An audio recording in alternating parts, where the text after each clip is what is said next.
Okay. Good morning to everyone. Happy Monday. This is the continuation of the OCC hearing that we started up on Thursday. Today is Monday, the 24th of February. As I've stated before, my name is Gerasimos Rosados. I am the acting director for the Oil Conservation Division. I'm also the acting chair for the Oil Conservation Commission. With me, we have the other commissioners. So can we do a roll call real quickly, please? I'm Dr. William Ampuma, Professor of Petroleum Engineering at New Mexico Tech, designee of the Energy Secretary. Thank you.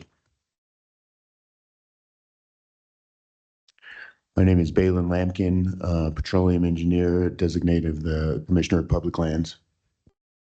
Excellent. So I would like to bring this meeting back in order for today and for the rest of the week. We will be continuing our hearing for cases numbers. It's a consolidated cases by Goodnight Midstream and Empire, New Mexico. It's case numbers 24123, 23614 through 17, 23775, 24081 through 24020 and 24025. It's evidentiary hearing that is going to be heard in front of the commission. Are all parties present? I will start from the right of the room and work my way over. Mr. Rankin. Morning, Commissioner Rosados, Commissioners. Adam Rankin appearing on behalf of Goodnight Midstream in these cases. Excellent. Thank you. Members of the commission, Ernest L. Padilla on behalf of Empire, New Mexico. Bring your mic down, Mr. Padilla. Sorry, so it'll pick it up. Thank you. Okay. Members of the commission, Ernest L. Padilla for Empire, New Mexico. Excellent. Thank you. Good morning, members of the commission. Dana Hardy on behalf of Empire, New Mexico, LLC. Thank you, Ms. Hardy. Good morning, commissioners, everyone. Sharon Shaheen, also on behalf of Empire, New Mexico. Thank you, Ms. Shaheen. Corey Waymeyer, Santoyo Waymeyer, PC, here on behalf of Empire. Thank you, Mr. Waymeyer. Matt Beck on behalf of Rice Operating Company and Permian Line Service, LLC. Thank you, Mr. Beck. And thank you, Mr. Beck. Chris Moander on behalf of the New Mexico Oil Conservation Division. Excellent. And on our platform? Good morning, Commissioners. Miguel Suazo with Beatty and Wozniak appearing on behalf of Pilot Water. Excellent. Thank you, Mr. Suazo. Anybody else on the platform? Excellent. Before we start, I know there was some issues that came up on Friday, so I will transfer it over to Dan. Good morning, folks. Just two quick preliminary matters, I believe, before we get started. The first is, Mr. Harwood, there was an email I sent out to the parties on Friday documenting the waiver of any notice issues. So unless any of the parties now have something else to state about that position, I would ask that be included in the record. You have that email on Friday. Yes, sir. Okay. Second issue, there was a motion to reconsider filed by the Oil Conservation Division.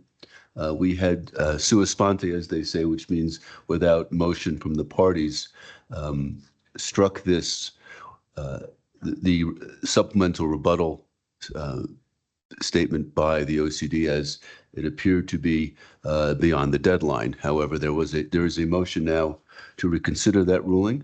I will say that as per Mr. Moander, there is no objection from the parties to the motion to reconsider this filing, and I have reviewed the filing, and unless the commission has any questions for me or wishes to go into closed session, I would recommend that the motion to hold on, we have a little echo. Okay, that the motion to reconsider filed by OCD be granted. But before I ask for a motion on that, do any of the parties object to the motion to reconsider? No, speaking for Goodnight Midstream. No, on behalf of Empire. Okay. Okay. Mr. Beck? No objection. Mr. Suazo? No objections from Pilot. Okay, so if I could have a motion to grant OCD's motion to reconsider the striking of its supplemental rebuttal testimony and exhibits? Mr. Chair,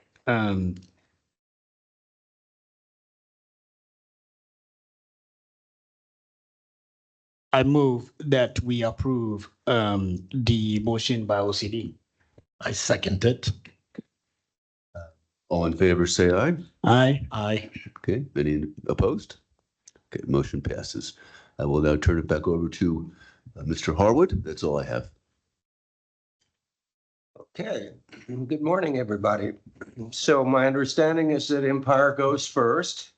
Is there anything preliminary from Empire before we move straight into your witnesses? No, Mr. Examiner, thank you. All right. Let's see. I'm looking at my notes, and I'm not sure if you'll be calling them in this order, but my notes show that you mentioned Jack Wheeler first. Is that your first witness? Mr. Examiner, we've shifted around our witness order to accommodate schedules. Sure. And so our first witness is actually Dr. Robert Lindsay.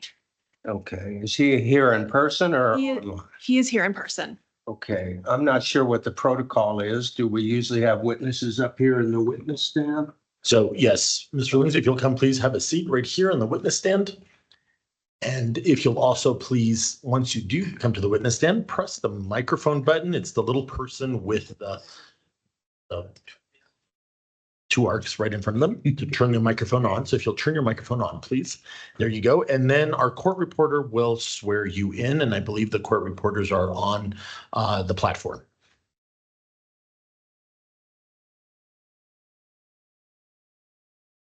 We may be having technical issues, so we'll see here. Give us 1 second. There we go. Here I am. Can you hear me? Yes, we can. Thank you. Sir, since I'm not present, would either you or the hearing officer swear the witness? Sure, I'll be Sure. glad to do that. Thank you, sir. I have few enough duties here anyway, so. Sir, do you swear and affirm that the testimony you give here today will be the truth, the whole truth, and nothing but the truth under penalty of perjury? Yes. Thank you. Ms. Hardy. Thank you. Good morning, Dr. Lindsay. Good morning. Can you please state your full name for the record? It's Robert Forrest Lindsay. By whom are you employed and in what capacity? I'm a consulting geologist, so I'm self-employed. Have you previously testified before the commission? No, Have you provided a summary of your education, training, and experience with your direct testimony? yes, And can you please provide a brief summary of your experience that is specific to the Unis Monument South unit, which we will refer to as the MSU? okay. I first started working on the EMSU in November 1988 and worked on it continuously into the early 1990s, and then worked on it sporadically through the remainder of the 1990s into 2002 when I retired from Chevron, and then used the data from Unis Monument to write a PhD between 2004 and 2014. And did you obtain your PhD? Yes, I did, In what subject? in geology. Thank you. And commissioners, hearing examiner, based on Dr. Lindsay's qualifications as set out in his direct testimony and here today, I would request that he be qualified as an expert in petroleum geology. Sir, any objection? Mr. Rankin? No objection. He'll be so recognized. Thank you. Dr. Lindsay, have you provided direct and rebuttal testimony and exhibits in this case? Yes, Do you affirm today under oath that your testimony is true and correct? yes, Commissioners, I request that Dr. Lindsay's direct and rebuttal testimony and exhibits, which are Exhibit B, B1 through B34, and Exhibit J and J1 through J12, and Appendix 1 be admitted into the record. Any objection, Mr. Rankin? No objection. They'll be so admitted. Thank you. And Dr. Lindsay, I'm going to share my screen here so we can talk about okay. some of the highlights of your testimony.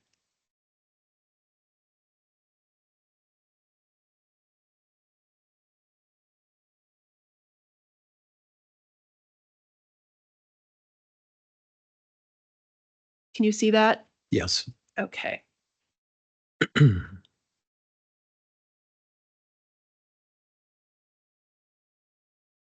Dr. Lindsay, what does this slide that's up on the screen show? Okay, this is an index map on the left of 3 unitized fields that are referred to as M-sub, EMSU, and AGU from north to south. And on the right is a close-up view of EMSU with some key cord wells shown in numbers.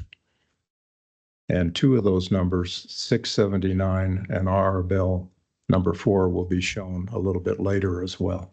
But it's a good reference slide so you know where they're located. And Dr. Lindsay, as you know, these cases are focused on the MSU, but do you have to consider the geology in the surrounding area and units in your evaluation? Yes. And why is that? To get the big picture, to try to understand how these little unitized fields fit into the context of the geology that's to the east of them and to the west of them, and along strike as well. And are the MSU 679 and RR Bell 4 wells particularly relevant to your analysis? Yes. Okay. Let's look at your next slide here. Can you explain what this slide shows? Okay, on the left is a little index map that shows 4 fields with the orange one being EMSU. And on the right is a cross section that's going right through the middle of EMSU. The black vertical bars are the chord intervals that I described. And the cross section is what we call cycle by cycle correlation of all the stratigraphy, with the red being dolomitized ooid grainstones that have the highest porosity and permeability. The orange are what are called grain-dominated dolomitized packstones. The light blue being mud-dominated dolomitized packstones, and on the far right, the gray being what are called dolo-whackstones. The red have the highest reservoir quality. The orange has kind of intermediate reservoir quality. The blue has lower reservoir quality, and the gray has the least reservoir quality. And the yellow that comes through are interbedded dolomitic sandstones. And on the lower left is a few little beds of fusulinid dolostone.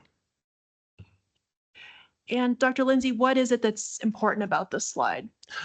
We wanted to correlate the stratigraphy from up dip to down dip so we knew which layers of strata were laterally connected.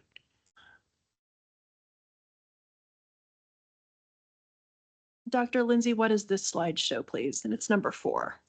Okay, this is an east-west regional cross-section through the Permian Basin that extends all the way to El Paso, Texas. And the upper diagram is what happened to the west side of the Permian Basin. It tilted up in the late Eocene to the early Miocene. And when it tilted up, it captured rain and snow and brought water into the subsurface of the Permian Basin that we refer to as meteoric recharge. And this water passed these plutons that created this uplift and was heated up so it became hot, high pressure, high volume meteoric recharge. That's what the top illustration shows. And that was from just the late Eocene to the early Miocene. And then the area rifted and pulled apart and destroyed that recharge area in the middle to late Miocene when the Rio Grande Rift formed. And at that point, just a little bit of cool, low pressure, low volume meteoric recharge will now come into the Permian Basin. And in the upper slide, it's basically saying that there was a lot of high pressure that was able to push oil out of structural closures, even if those closures were 400 or 500 feet in height. The amount of pressure was greater than that and could actually push oil out of a structural closure and create what we call a residual oil interval. That's what we initially called it. And then later they became known as residual oil zones.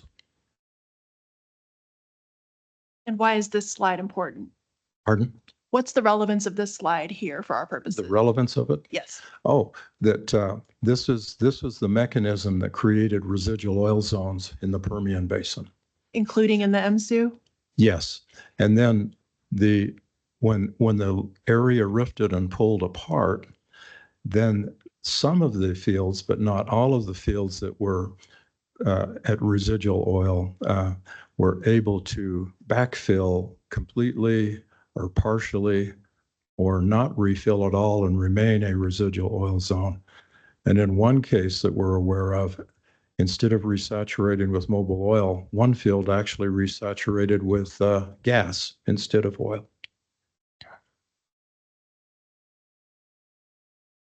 Dr. Lindsay, what does this slide show? And this is slide number 5 for the record. Yes, this is a core description that I did on the RR Bell number 4. On the left is the complete core description. The coring actually started just above the Grayberg in the base of the Queen Formation and went through the complete Grayberg section and then extended down into the San Andres. That's the left. And on the right is just a close-up of the San Andres part of that core description. And we've cut the core description into the well log and depth adjusted so you can see what the upper San Andres looks like. And the little black bars in the middle show where there's oil saturation that was visible to the naked eye. And Dr. Lindsay, does this slide show a residual oil zone in the San Andres? Yes, yes. All of these intervals, I believe, are part of the residual oil zone. And when I saw the oil at the very base of the cored interval, being a good exploration geologist, I realized that there has to be even more oil deeper. And the great question is, how much? Dr. Lindsay, what is shown on this slide, which is Exhibit B26? Okay, this is just a close-up again of the RR Bell number 4, showing the oil-stained intervals in that core description from top, just below the top of the San Andres to the base of the cored interval. Dr. Lindsay, what's shown on this slide, which is number 7? Oh, yes, this is the, on the left is a box-by-box photograph of the EMSU 679 core, and on the right is a box-by-box photographs of the RR Bell number 4. And on the lower left of each of these illustrations is the top of the cored interval, and on the upper right is the base of the cored interval. And when you look at this, there will be a plain light photograph of the core, and then to the next to it will be the same box with ultraviolet light photographs. And we've shown where if we just look at the left to begin with, you can see where the base, and so you start in the lower left and you go up to the top to go down section. And you can see the base of the Grayberg and the remainder of the core where we have that yellow line is all of the San Andres that was cored in this particular well. And the core was oriented down to 36 feet within the San Andres, with the idea being doing a fracture study besides doing a core description of the both the Grayberg and the San Andres. Then on the right is basically the same thing, with the lower left being the top of the core and the upper right being the base of the cored interval. And again, we're showing what is in the Grayberg and what is in the San Andres. And in both examples, if you look at the very last box of core, whether it's in the 679 or in the RR Bell number 4, you'll see oil stain right at the base of both of these cores. So that told us that there's oil saturations deeper into the San Andres. And Dr. Lindsay, how can you tell, well, what color is the oil staining for those of us who aren't geologists? It will be a gold color, a brown to gold color. And there will be lots of pieces that will be creamy color. And those creamy color pieces is where the core was completely cleaned of all the oil, and that is where the porosity and permeability was measured.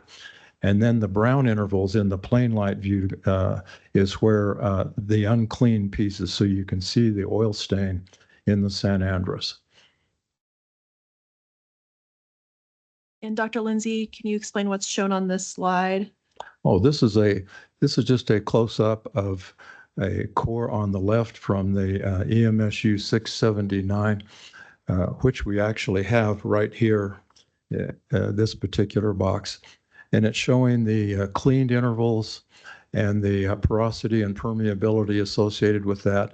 And then the oil stained intervals on the left, you can see how much oil stain is there.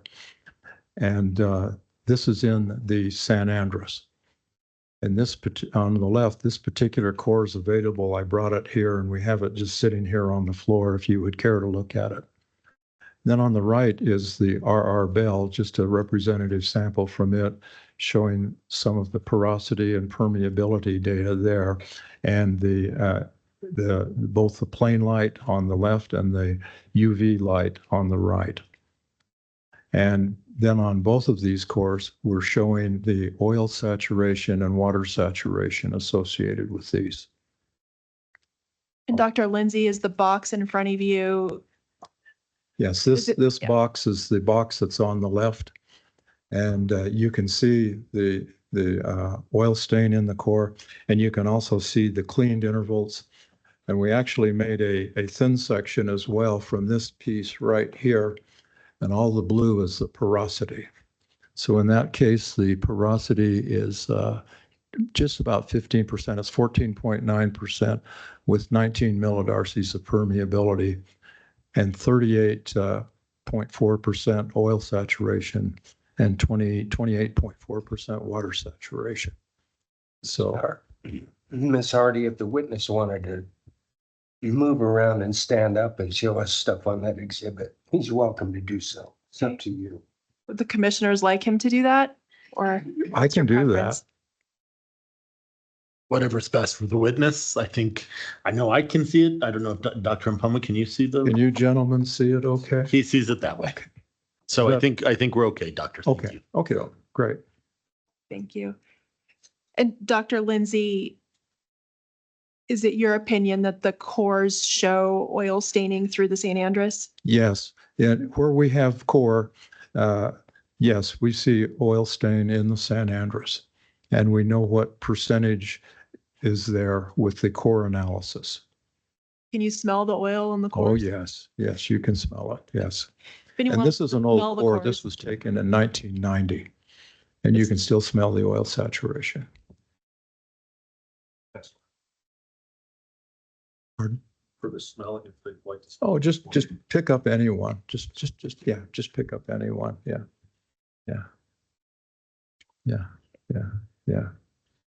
So that core has been out for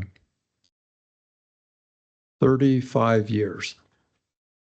This was taken in 1990. Yeah.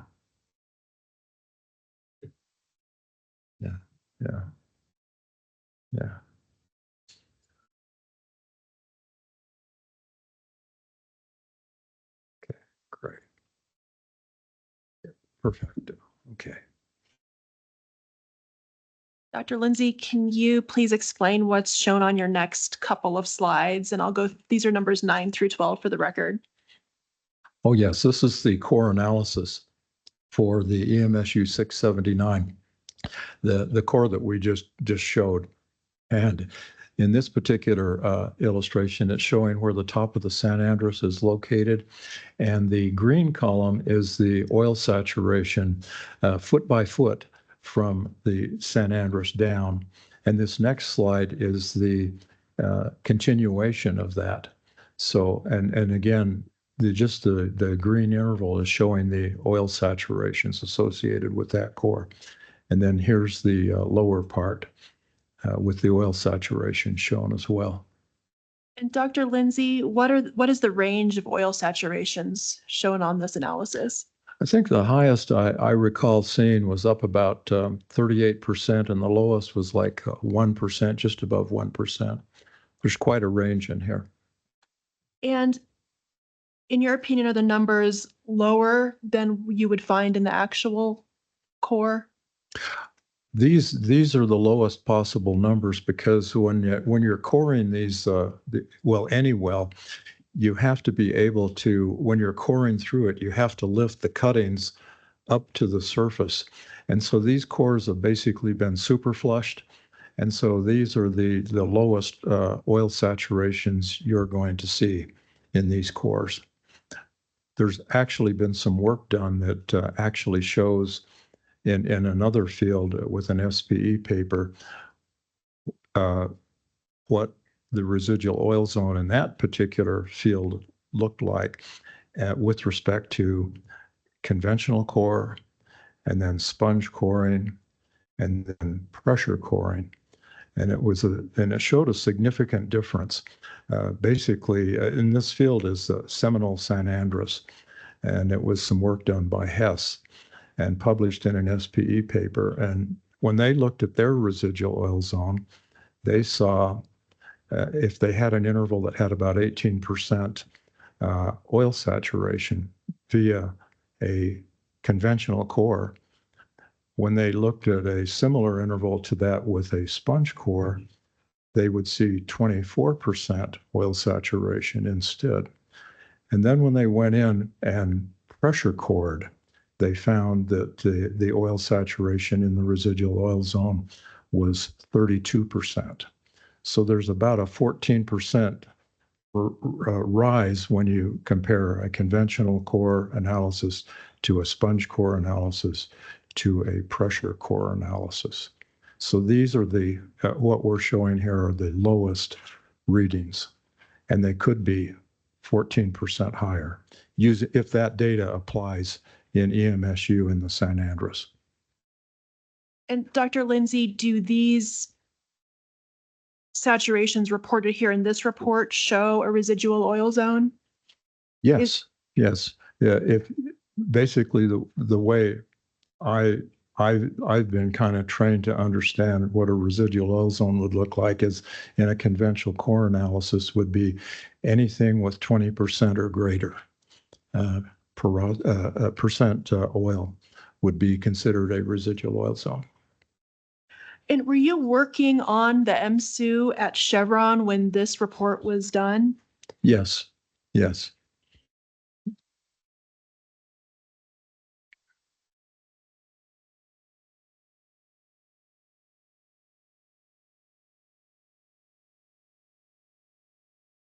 Dr. Lindsay, what does this exhibit, which is J3, show? Okay, this is actually two cores on the left, so you can see the complete Grayberg interval. The upper part of on the left, the upper part is from EMSU 649. It was continuously cored from the top of the Grayberg down to not quite to the base of the Grayberg, and then an offsetting well, the EMSU 679 cored from the lower part of the Grayberg down through the San Andres into the upper part of the San Andres.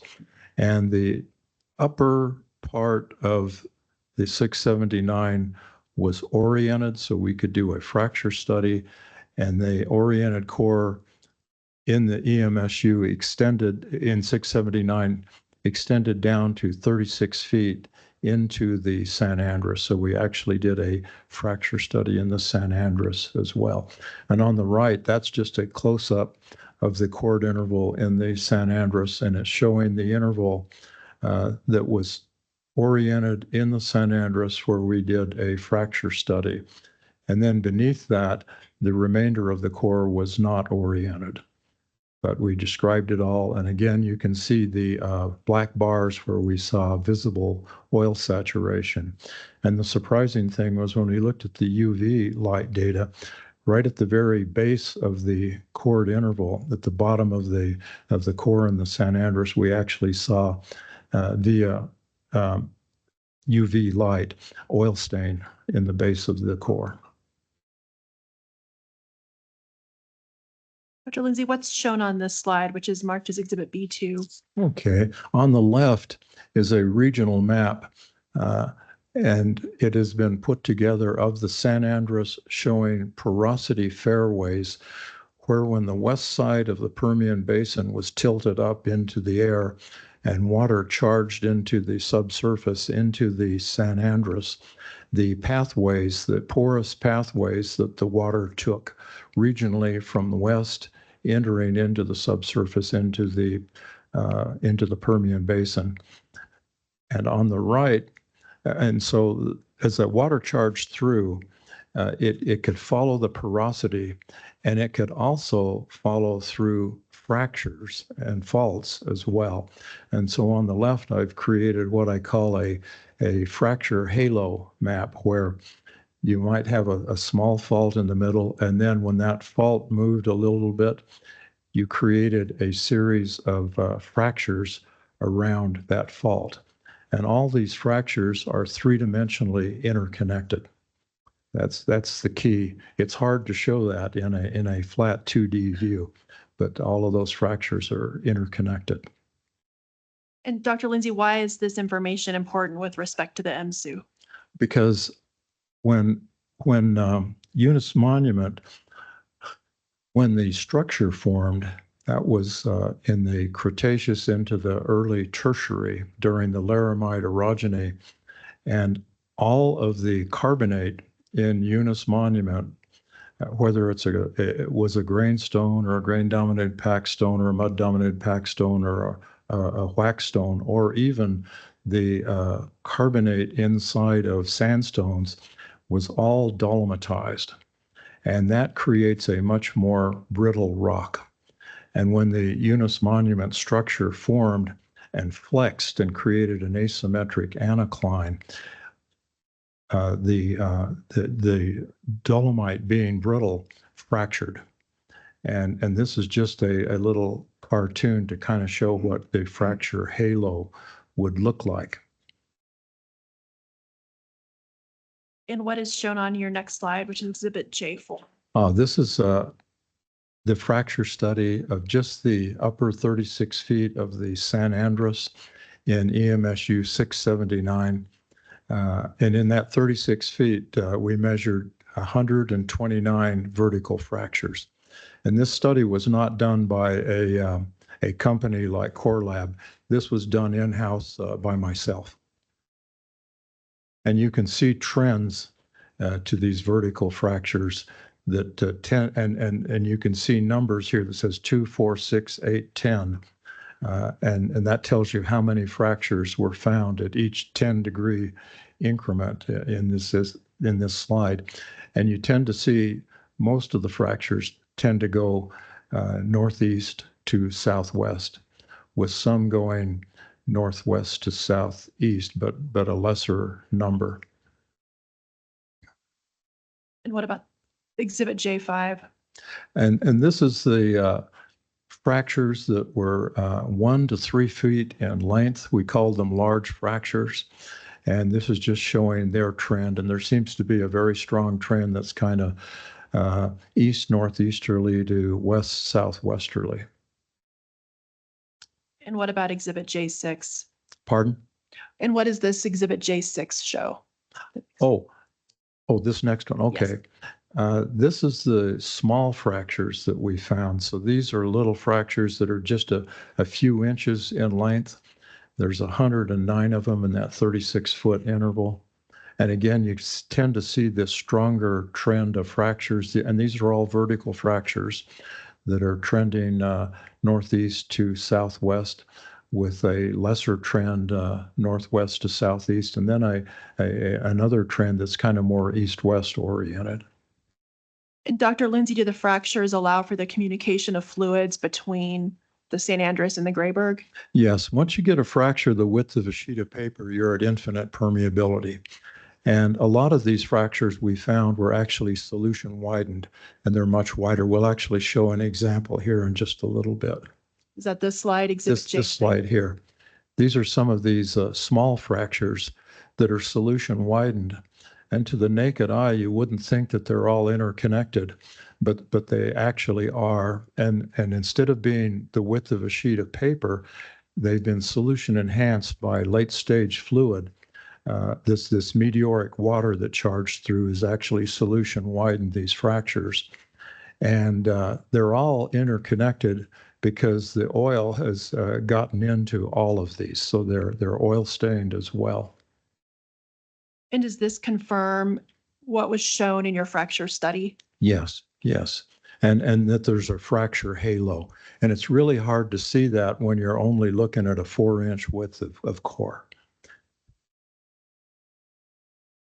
Dr. Lindsay, what is shown on Exhibit B21?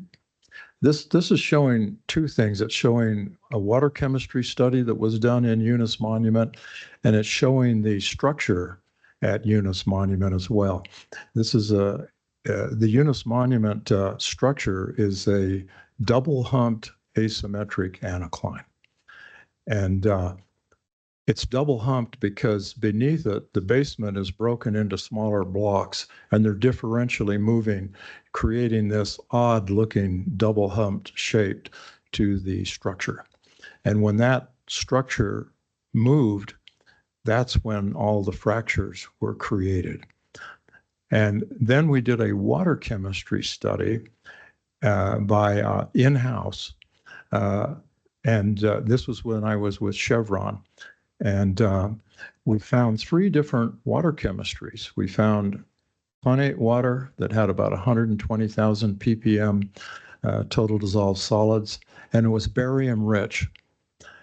And then we found edge water that was being sucked in by a pressure drop in the reservoir that was less than 10,000 ppm, and it was sulfate poor. And this was coming from the Goat Seep Aquifer, which is down dip to the west of the western unit boundary, just a couple of miles. And then bottom water in the San Andres was found to be less than 10,000 ppm as well. But in this case, it was found to be sulfate rich. And so we realized that we had 3 different water chemistries in the reservoir: connate water, edge water, and bottom water. And so once we got this information, we had made this illustration before showing what the structure looked like. We then superimposed on it the water chemistry. And that's why we've got these little letters in here saying E for edge, B for bottom, and C for connate. And we added that into this illustration.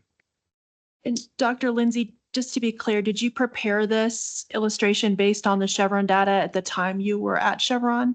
Yes, yes. As soon as we got the water chemistry data, we went and superimposed it on the structure map, because then it made a lot of sense, what we were seeing. And does this information show that water was migrating from the San Andres to the Grayburg before the water flood? What it's actually showing here is just showing where the bottom water is. It's not showing that the water is moving up out of the San Andres into the Grayburg, but it is showing the edge water moving into the Grayburg. And that's via a pressure drop. It's being basically sucked in a couple of miles. And what is the impact of injection on the chemistry of the water? Say that again, please. What is the impact of injecting into the reservoir on the water chemistry? Oh, well, we're using the bottom water. That's the source for the injection water in EMSU, in the Grayburg. It was easy to get to. It's just directly beneath the Grayburg Reservoir. And so it is being used as the fluids in the water flood to physically push from the injection wells to the producing wells.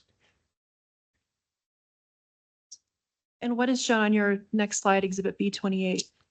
Oh, this is showing where the edge water is coming from on the bottom with a 3D seismic cross section here that's shot right east-west right through EMSU. And the top illustration is basically that same area, only it's from the unitization hearing when EMSU was being unitized. And the color on the far left is showing where the Goat Seep Aquifer is located. And it's just down dip a couple of miles from EMSU. And then you can see where EMSU is located on here in the upper slide. And then on the right, you start to see all this yellow and orange, which is the stratigraphic trap that is creating the lateral stratigraphic trap in Eunice Monument. Then the bottom illustration is basically showing what we can actually image and see the Goat Seep Reef on the far left. And the arrows, the top set of arrows is showing the top of the Grayburg, and the bottom set of arrows is showing the base of the Grayburg and top of the San Andres. And so water is being sucked from the Goat Seep through the Grayburg up dip into EMSU and coming in as edge water. And Dr. Lindsay, by analyzing the water chemistry, can you determine where water is moving within a reservoir? Yes. Because we have these three different water chemistries, you can identify edge water from bottom water from connate water. And that's the beauty of that water chemistry study. And in your opinion, does the water chemistry show that water was moving from the San Andres into the Grayburg? Oh, yeah. When I was working in Hobbs full-time on EMSU, it was common knowledge that bottom water was being pulled up through what we call the little water plumes vertically into the Grayburg.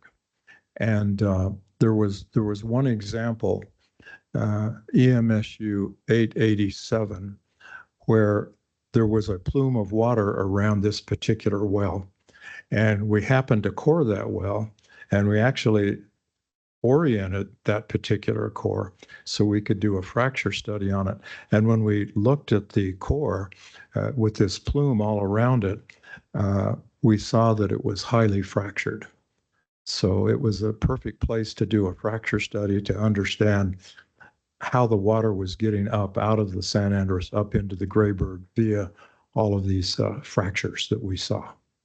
Dr. Lindsay, what is shown on this slide number this is 21? In south of EMSU. This is Arrowhead Grayburg unit. This is a unitization map that was made. And by this point in time, this was in the this was in 1992 when this field was being unitized. And by this point in time, we started to realize how important it was to kind of understand where some of this bottom water coming out of the San Andres was coming up into the Grayburg.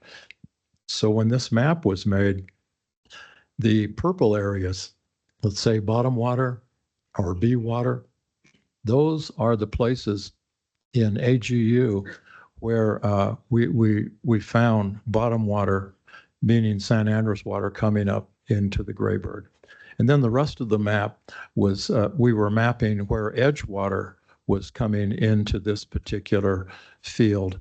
And it was coming in through 4 little 18-inch grainstones. And so we mapped out each one of those. So the engineers knew where to stay away from edge water.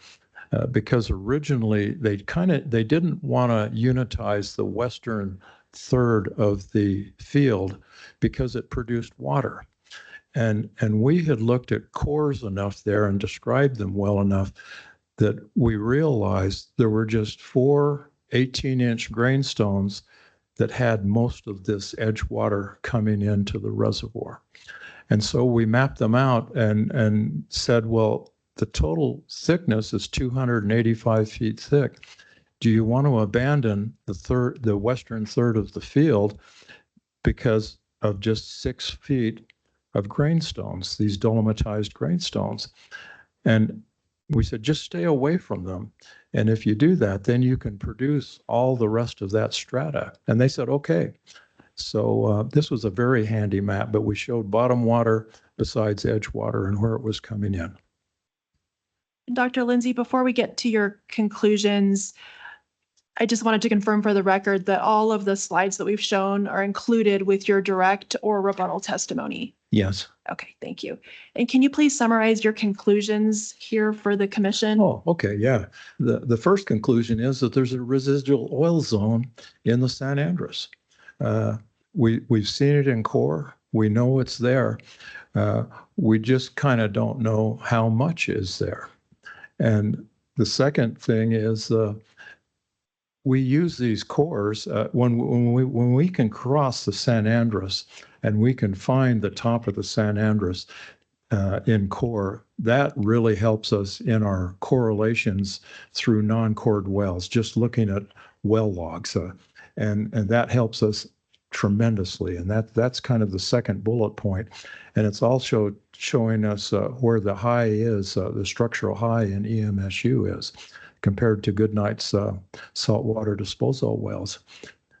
And then the third thing is in EMSU 679, the fracture study showed that there was fractures and what the orientations were like in both the Grayburg and in the San Andres. And Dr. Lindsay, before I go to the next slide, is it correct that Empire's other witnesses have quantified the residual oil zone in the San Andres? Say that again. I think you said just a minute ago that there is a residual oil zone in the San Andres, but you're not sure how much. Oh, yes, yes. And have Empire's other witnesses quantified it based on their analysis? They'll explain that in more detail. I just saw it in these cores up in the upper part of the San Andres. So we know it's there and it goes right to the base of the cores. So we know it has to go deeper. And let's go on through slide. Okay, yeah. And so another issue is this high salinity water that is being injected into the San Andres. It's going to pressure up and it's going to come up through these fractures and it's going to come into the Grayburg Reservoir.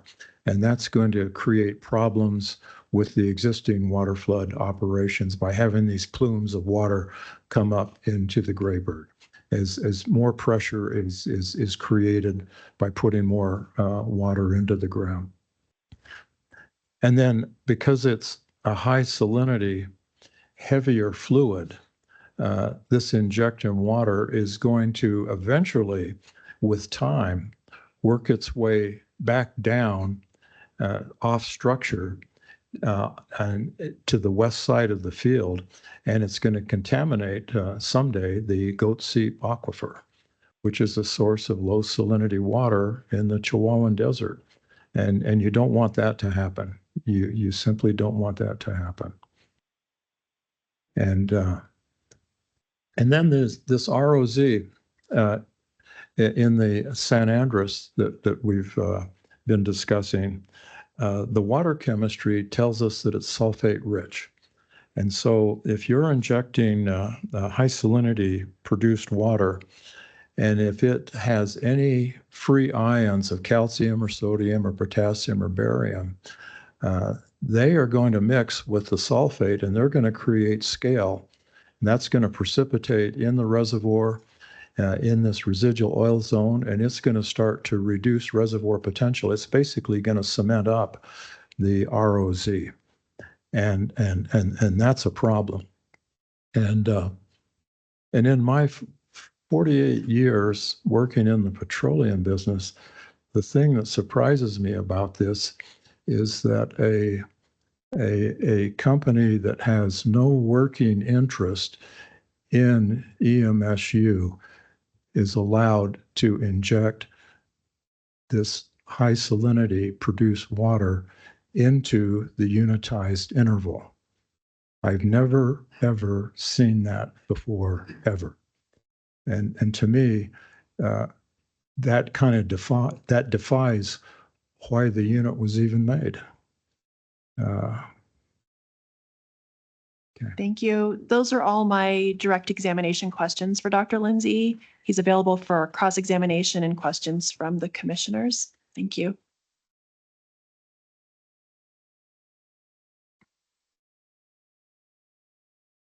Commissioners first or parties? No. All right, Mr. Rankin, I suspect you may have some questions. Thank you very much, Mr. Harwood. I do have some questions. And I will work my way through them. As I organize my stickies. Good morning, Dr. Lindsay. How are you today? Oh, morning. You and I had a chance to converse in January over your testimony that your direct testimony that you presented in this case. And it was a pleasure to get to meet you at that time. Good morning. Okay. I want to just kind of touch on a few things as I walk through your testimony and your presentation this morning. And as I do, I'll ask you to bear with me. Okay. I understand from your summary here that you have an undergraduate degree in geology from Webster State College. Is that right? Yes. Okay. And then you obtained your Master of Science degree in geology from BYU. Yes. And then you went on to get your PhD in geology from the University of Aberdeen in Scotland, right? Yes. And that was in 2014. Yes.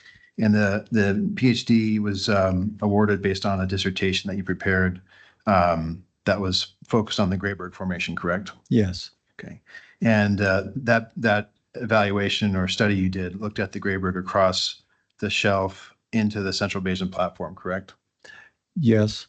Okay. And it included the EMSU as part of the overall study, correct? Yes. How many fields within that area did you was included in your study? It was MSUB, EMSU, and AGU for right around EMSU. And then to the east was McElroy Field, which is on the east side of the Central Basin Platform towards the south edge. And then I included work in two mountain ranges, the Apache Mountains, where there's a equivalent to the Grayberg called the Munn Formation, the Lower Munn Formation. And then the Guadalupe Mountains, we measured multiple sections, lots of sections for years, so we could use those to guide us in our working on EMSU. And then on the Northwest Shelf, we went to the type section of the Grayberg and described a core that is about 1.9 miles just down dip of the type section of the Grayberg. The original type section was not cored. It was described via cuttings. So we found a nearby core and described it as well. And so we tied from the mountain ranges to the west, to the type section, to EMSU, to McElroy. It's a large area, right? It's a large area. Yes, yes, yeah, regional. Regional. Yeah. Regional. How many miles across? It was over 200 miles. Right. And the focus was on the Grayberg, right? Pardon me? The focus was on understanding the Grayberg, correct? On the Grayberg, yes. And then after going back in time, you started with Gulf after your master's degree back in 1976, right? Yes. And you were with Gulf up through 1985 when Gulf and Chevron merged. Is that correct? That's correct. And upon the merger with Chevron, that's when you remind me where you went when Chevron moved, because you were prior to the merger with Chevron, where were you working for Gulf? Oh, where I was working? Mhm. I was working at the lab in Houston. Okay. And so once Chevron merged with Gulf, where did you go then? Where were you assigned? I was assigned to Denver to work on mid-continent exploration. And how long were you in Denver? From 1985 to November of 1988. Okay, 1988.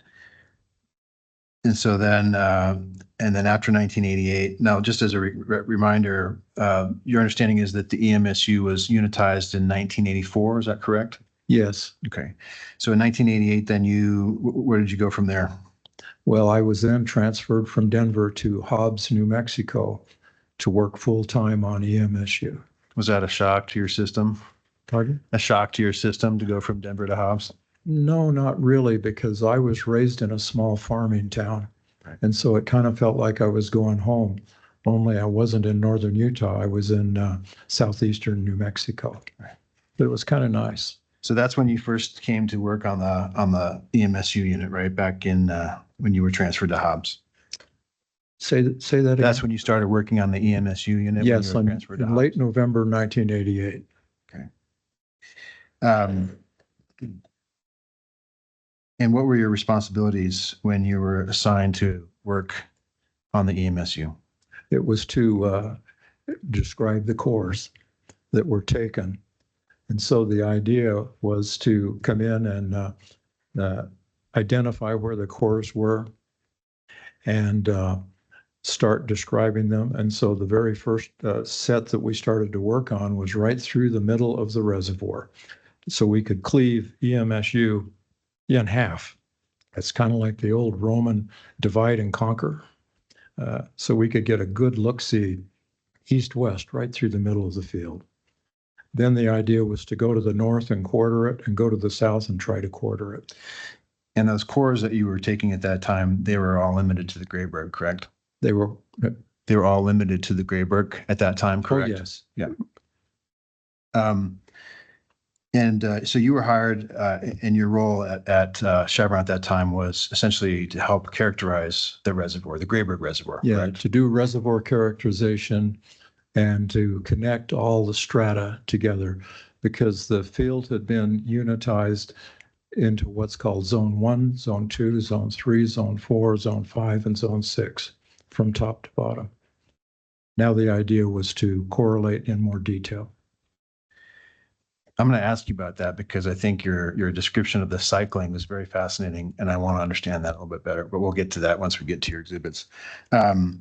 So then you stayed with Chevron all the way up until approximately 2002, is that right?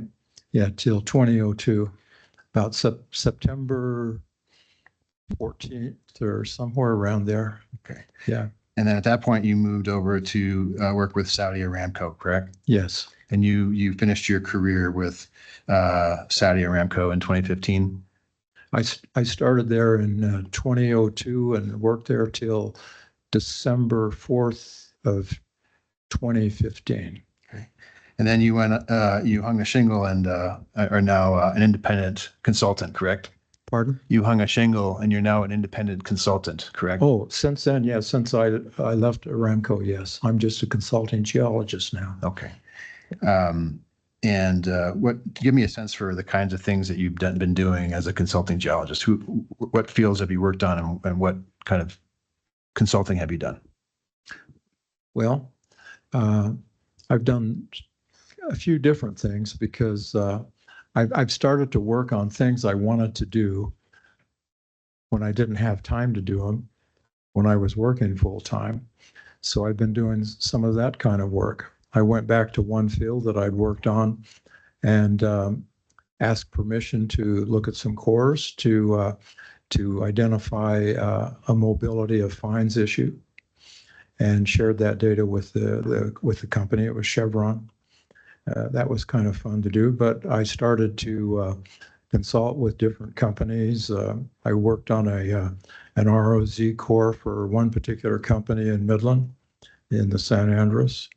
And then I've worked on unconventional cores for another company describing Woodford core, Barnett core, and Wolfcamp core.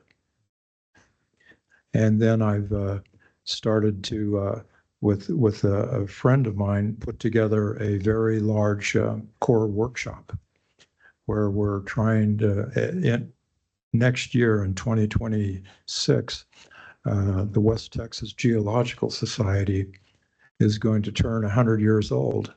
And the idea was to go back 100 years back and look at some of the original field discoveries that were made in the Permian Basin.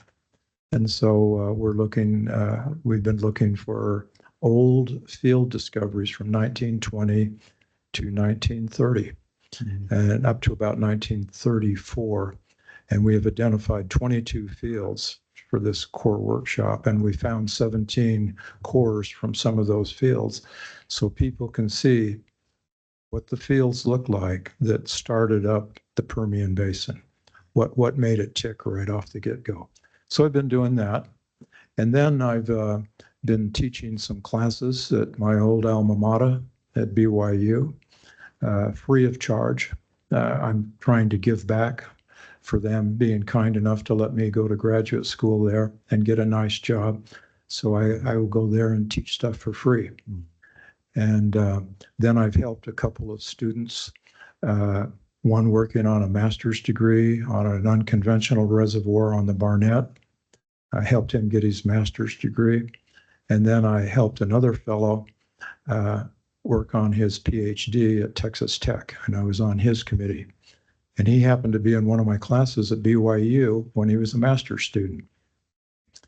So it's kind of fun to help him out too. Going back to your time at Chevron in Hobbs, when you were working at the EMSU, you were there from 1988 to 2002. During that time, did Chevron ever do any in-house analyses on the prospectivity of the San Andres at the time you were there? Yeah, that's where we saw the EMSU 679 and described it.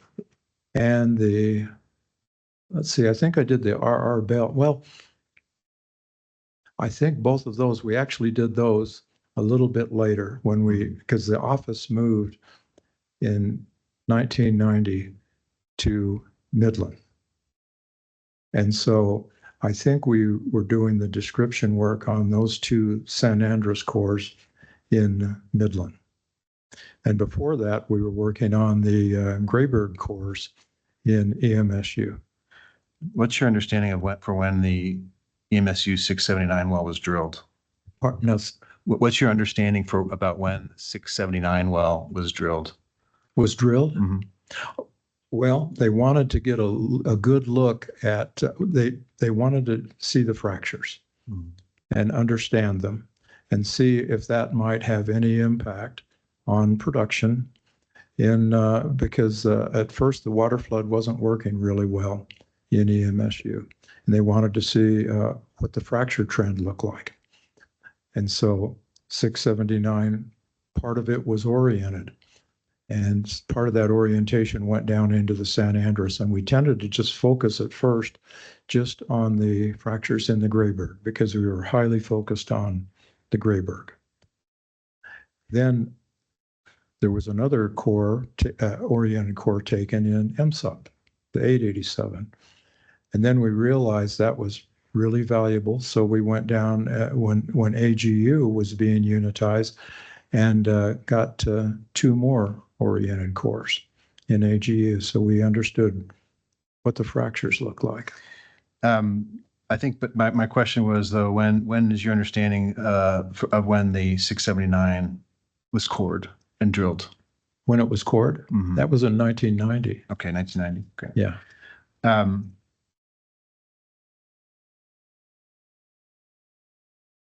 You mentioned, I'm just going to pick on it now, but you earlier during your summary presentation, you mentioned the MSUB or EMSU B887. That was one of the wells you were discussing that had been, in which a fracture study had been done, correct? Yes. And I think at the time of your testimony, you referred to it as the EMSU 887. But it's actually a well that was drilled and cored in the EMSU B to the northwest of the EMSU, correct? It's the only oriented core in M sub's 887. Right. My point is, though, it's not in the EMSU, correct? No, it's just north of it. It's right on trend. Right. All that separates the two is a line. Understood. But my point is that it was not in the EMSU, correct? That's correct. Yeah. It's literally the next well out of EMSU into M sub.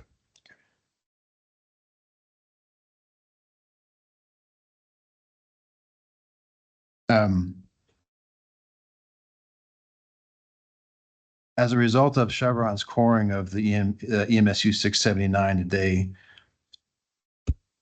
pursue any further the San Andres during your time there? To do what with the San Andres? Did they pursue the San Andres? No, not then. No. Did Chevron ever attempt to produce the San Andres in any of its wells during the time that you were with them, with Chevron? Not that I recall, but that wasn't part of my job. My job was focusing on putting the architecture of the Grayberg together. So they may have been, they may not have been. But that wasn't part of my job. What specifically did Empire ask you to do in preparing your opinions and testimony for this case? Oh, just to give an overview of EMSU, of the kind of work that I've done in the past. Yeah. And you're seeking to be qualified today as an expert in, or have been qualified as an expert in reservoir characterization, is that right? Yes. Okay. Yes. Now, at the time you prepared your direct testimony that you submitted in August of 2024, did you review any of Empire's testimony or exhibits from any of its previous submissions to the division? Say that again. I can't quite. I'm getting old and hard of hearing, so am I speaking too you might get soft? the mic a little closer. Am I? Okay. Yeah. So at the time you prepared your direct testimony and you filed it in August of 2024. Yes. Had you reviewed any of Empire's testimony and exhibits from any of its previous submissions to the division? No. Had you reviewed any of Empire's exhibits or testimony that were filed with your testimony in August of 2024? No, I don't think I did. No. Did you review any of Goodnight's previous submissions and to the division or commission that were presented to the division prior to this case? Yes. One. You mean for like rebuttal? No, Is that what you prior to this case, because Empire and Goodnight have been in previous disputes. Do you understand that? There were other cases that went before the division between Empire and Goodnight. Do you understand that? Now, explain that again just a little bit. I'm a little confused here. Sure. So prior to this case that's currently before the commission, do you understand that Empire and Goodnight have been in previous disputes that went to hearing before the division? Oh, no, I didn't know anything about this until I was contacted about this case. So at the time of your direct testimony that you filed in August 2024, had you reviewed any of the information, opinions, analyses that Goodnight had presented to the division in any of the prior cases? Oh, just what I rebutted. Okay. Yeah, just that. That's all. But nothing in any of the prior cases. You hadn't reviewed any of the testimony in any of the prior cases that Goodnight had prepared. All I did was if somebody had written stuff up, I read through that line by line by line to see if I agreed or disagreed with what had been said. And then I wrote up some notes and sent it to Empire. Sure. Understood. I guess what I'm getting at, maybe, is my mic quitting out on me? No. Okay. What I'm getting at is that prior to your review of the information and testimony that was submitted by Goodnight in these cases, you had not reviewed any of the earlier testimony or exhibits that Goodnight had submitted to the division, correct? I don't think so, no. Okay.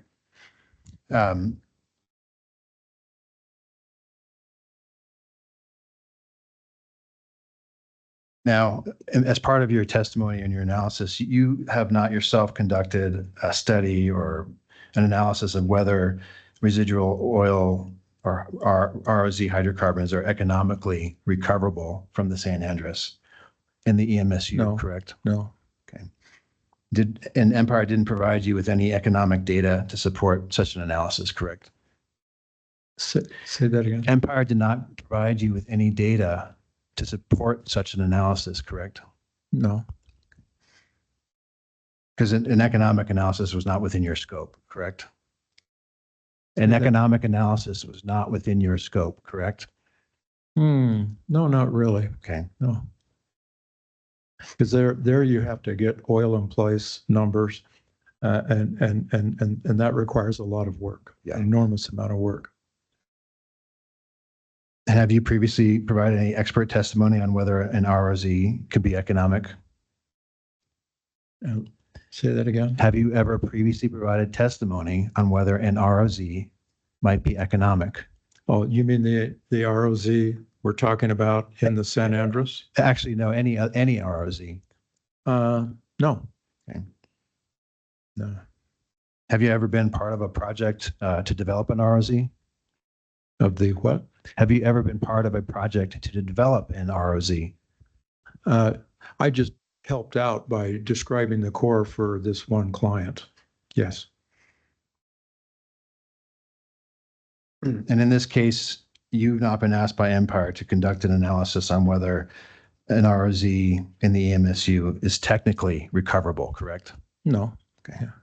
Because your expertise is just in characterizing the rock, not in whether it can be extracted, the oil can be extracted, correct? Yes. Okay.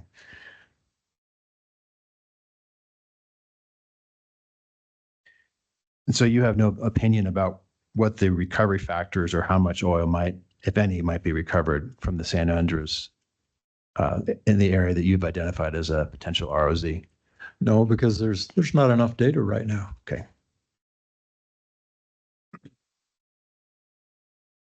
Now, Mr. Rink? yeah. When it's almost 10:30, we should probably take a 10-minute Sure. break. Just Now's a keep great it in time. mind when it's convenient for you. Yeah, now's a great time. Okay. Yeah, we can take a 10-minute break. Let's do that. We'll be back at 10:40. 10 minutes? Okay. What time have we got here? It is 10:30. Oh, it's going quick. Turn.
Is the court reporter back online? Yes, I am. Okay, let's go back on the record, please. Let us know. Thank you, Mr. Hearing Officer. May I proceed? One moment, Okay. please. The commission members during the break would like to have a better idea of who Empire's witnesses are going to be for the rest of the day after Dr. Lindsay. Can you help us out with that? You have a witness order, Ms. Hardy? Shaheen? Yes, our next witnesses are Ryan Bailey and Scott Burkhead after Dr. Lindsay.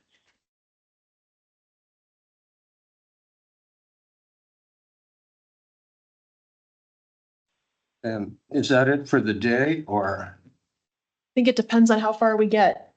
Okay. And I guess it would be helpful, Mr. Hearing Officer, to know, because I guess based on the pre-hearing statement, we had understood they were going to be in a different order. And if going forward, they're going to be in a different order, it would be helpful. I know the commission probably is reviewing testimony based on the order that was described. And if it's going to be different going forward, I think we would like to know. yeah, I think that's only fair. And, over the lunch hour, maybe you could give Mr. Rankin and the other parties a better idea of who's coming up next over the next few days. Sure. Okay? Happy to do that. All right. So for now, Brian Bailey and Scott Burkhead are your next witnesses. Yes, and then Jim Buckwalter. Okay, so you have somebody else as a backup. All right. All right, great. Anything further, Mr. Rubin, before we turn this back over to Mr. Rankin? Nothing further, Mr. Harwood. All right, Mr. Rankin, the floor is yours. Thank you, Mr. Hearing Officer. So Dr. Lindsay, we were just getting into, I think I was just about getting ready to get into your testimony. Can you hear me better now? Yes. Much Okay. better. I'm going to try my best to enunciate and have a little more diction and project. Okay. Okay. Now, Dr. Lindsay, you had been retained by Empire to provide testimony earlier in these cases back in 2023, correct? That's correct. Okay.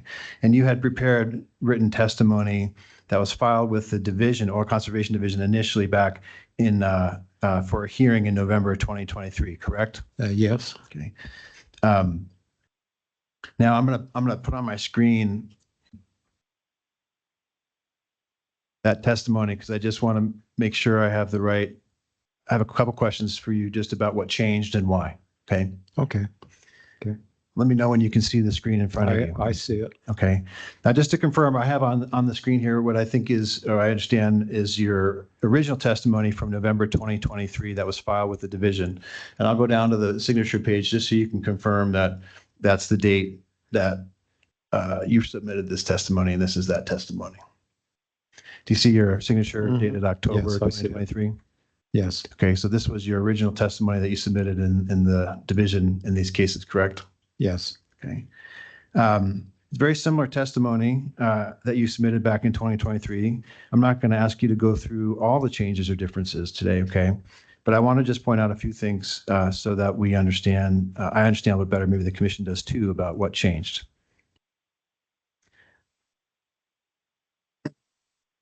Here on the second page of your 2023 testimony, I've highlighted a couple of passages that I want to just talk about. Here, you describe under your heading A that the proposed SWD wells would inject into San Andres Formation, which contains a residual oil zone. Did I read that correctly? Yes. And the SWD wells you're referring to here are Goodnight's wells, correct? That's correct. Okay. And you go on to explain that while looking at cores and characterizing the Grayburg and San Andres reservoirs, it was discovered that the San Andres Reservoir contains a residual oil zone, correct? That's correct. Now, but I understood that what Chevron was doing was not characterizing the San Andres, but was characterizing the Grayburg. Isn't that true? That's true. Okay. Now, here, Below that first entry I read under paragraph 6, you go on to say that the San Andreas Reservoir at EMSU contains oil saturated porosity down section to depths of minus 719 feet subsea to potentially minus 750 feet subsea, and is a residual oil zone. Did I read that correctly? Yes. Okay.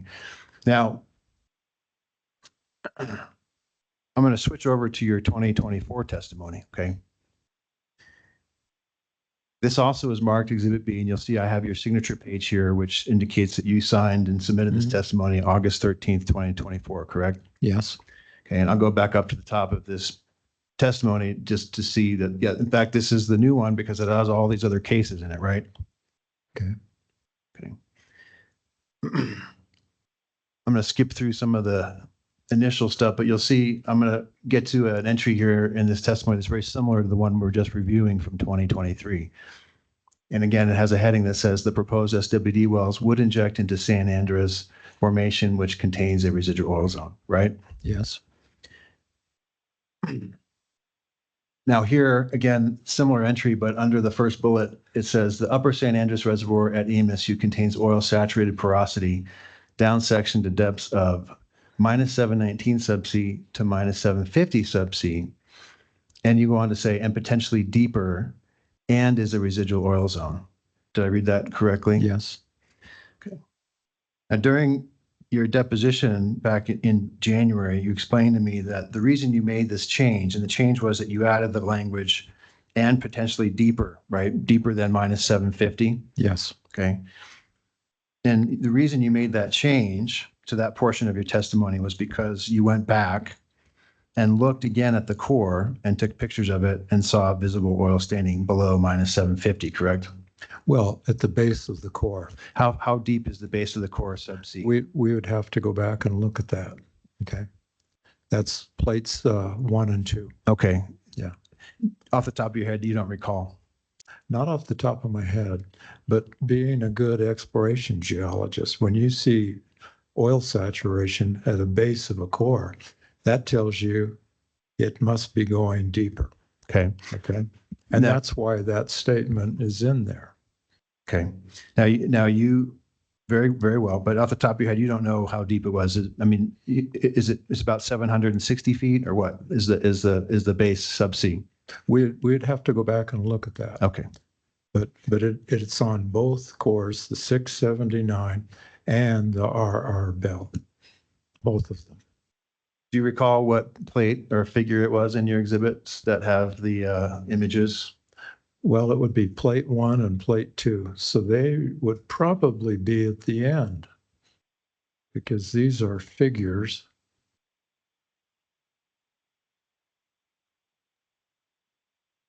I guess we could just do it off the core report too, couldn't we? Yeah, we could go to the. Although it doesn't have the subsea depth, does it? No, it doesn't. No. Yeah. Oh boy. Now we'd have to zoom in and look at the let's see if we can get over and go down. Now you'll still end up with just the now there's minus right go back to the left just a little. There's minus 750 right there. Okay. And that's a 10-foot box of core.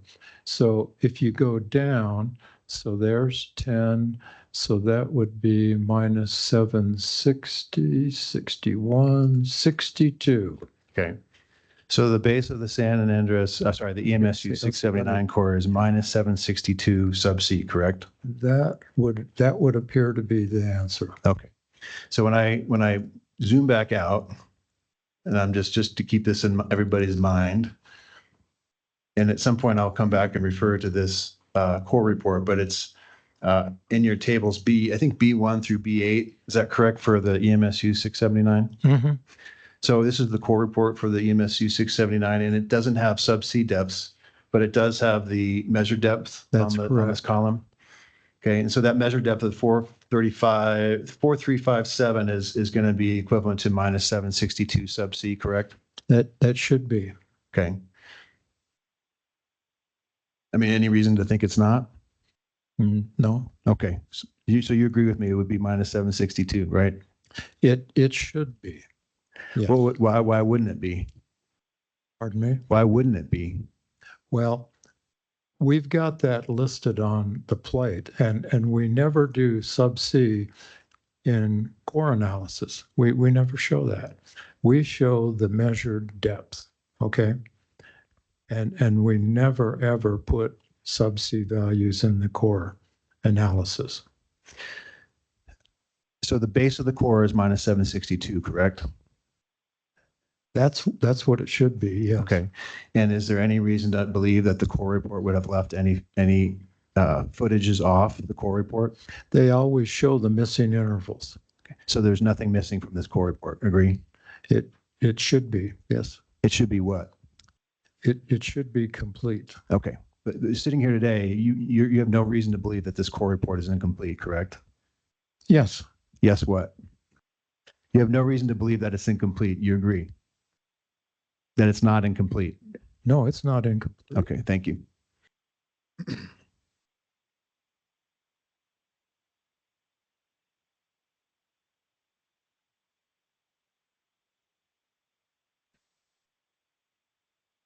Oops.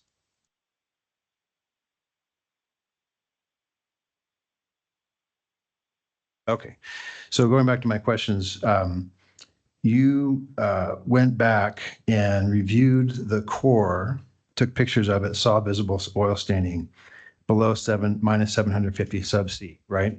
Yes. Okay, and that's why you came back and updated or revised your 2023 testimony to include this additional language that says and potentially deeper, correct? That's correct. Now, I guess my question to you is, and so based on that, then based on your visual inspection of the core, you did amend or update this statement, right? Yes. Okay. But all that information was available to you at the time of your 2023 testimony, correct? Yes. Okay. Oh, no, it wasn't, because I can't recall between the first statement and this one when we took the pictures of the core. And when we took the pictures of the core is when I saw the oil saturation at the base of the core. I guess my point, though, is that core was there and you knew where it was and you could go review it as part of your preparation of your 2023 testimony, correct? No. Why no, not? Because it was at the Bureau of Economic Geology, and I had to contact them and ask them permission to get the core to look at. Okay. And so it was not available to me. You asked for permission and they gave you permission to view it between 2023 and 2024. Yeah, correct? somewhere in there. And that's when we wanted to go and take photographs of it so you could see visual oil saturation in the plane light views and UV light oil saturation views as well. And so we took it over to Core Lab after I got permission to look at. And when we got the photos back is when I noticed that in one of the cores, what you really couldn't see with your eyes that well showed up with UV light. And we realized right at the base of both cores, we had oil saturation. My point is, though, Dr. Lindsay, is that in order to get access to the core, you just had to ask for it, right? I had to ask permission, yeah. And you could have done that leading up to in preparation of your 2023 testimony, correct? I could have, yes. Yeah, okay. Now, your amendment or your update to your 2024 testimony was not based on your review of the core report, correct? Oh, this amendment? Right. It was by seeing the oil saturation in the core photos. Then I went back and looked at them.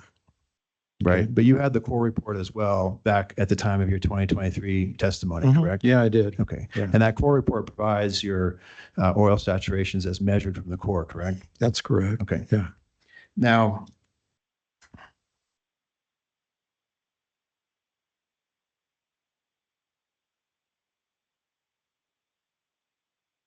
looking at this header here, the proposed SWD wells would inject into San Andres Formation, which contains a residual oil zone. That sounds very definitive, right? Mhm. But at your deposition with me, you testified that, in your opinion, the upper San Andres in the MSU has a potential ROZ. Do you agree? Yes. Okay. So is your opinion that there's a potential ROZ in the upper San Andres? Yes. Okay. But during your deposition with me in January, you testified that it's your opinion that there's a confirmed ROZ in the Grayburg within the EMSU, correct? Yes. Okay. And that's totally different than the San Andres ROZ. Okay. We're talking about two different animals. Understood. Okay. And I want to explore that with you today. We'll get there. Now, when we were discussing the different animals, okay, the two different ROZs, we discussed that, in your opinion, the Grayburg ROZ in the EMSU stops at the base of what you identify as the Grayburg Formation. Agree? Yes. Okay. Yes. And your testimony was in your deposition that there's another potential ROZ in the upper San Andres, right? Yes. Okay. And your opinion is that there's a composite sequence boundary, and it's in that beautiful chart you did with all the cycling within the Grayburg. You testified that there's a composite sequence boundary at the base of the Grayburg, correct? Yes. And then that sits on top of the San Andres. And there's another composite sequence boundary at the top of the upper San Andres, correct?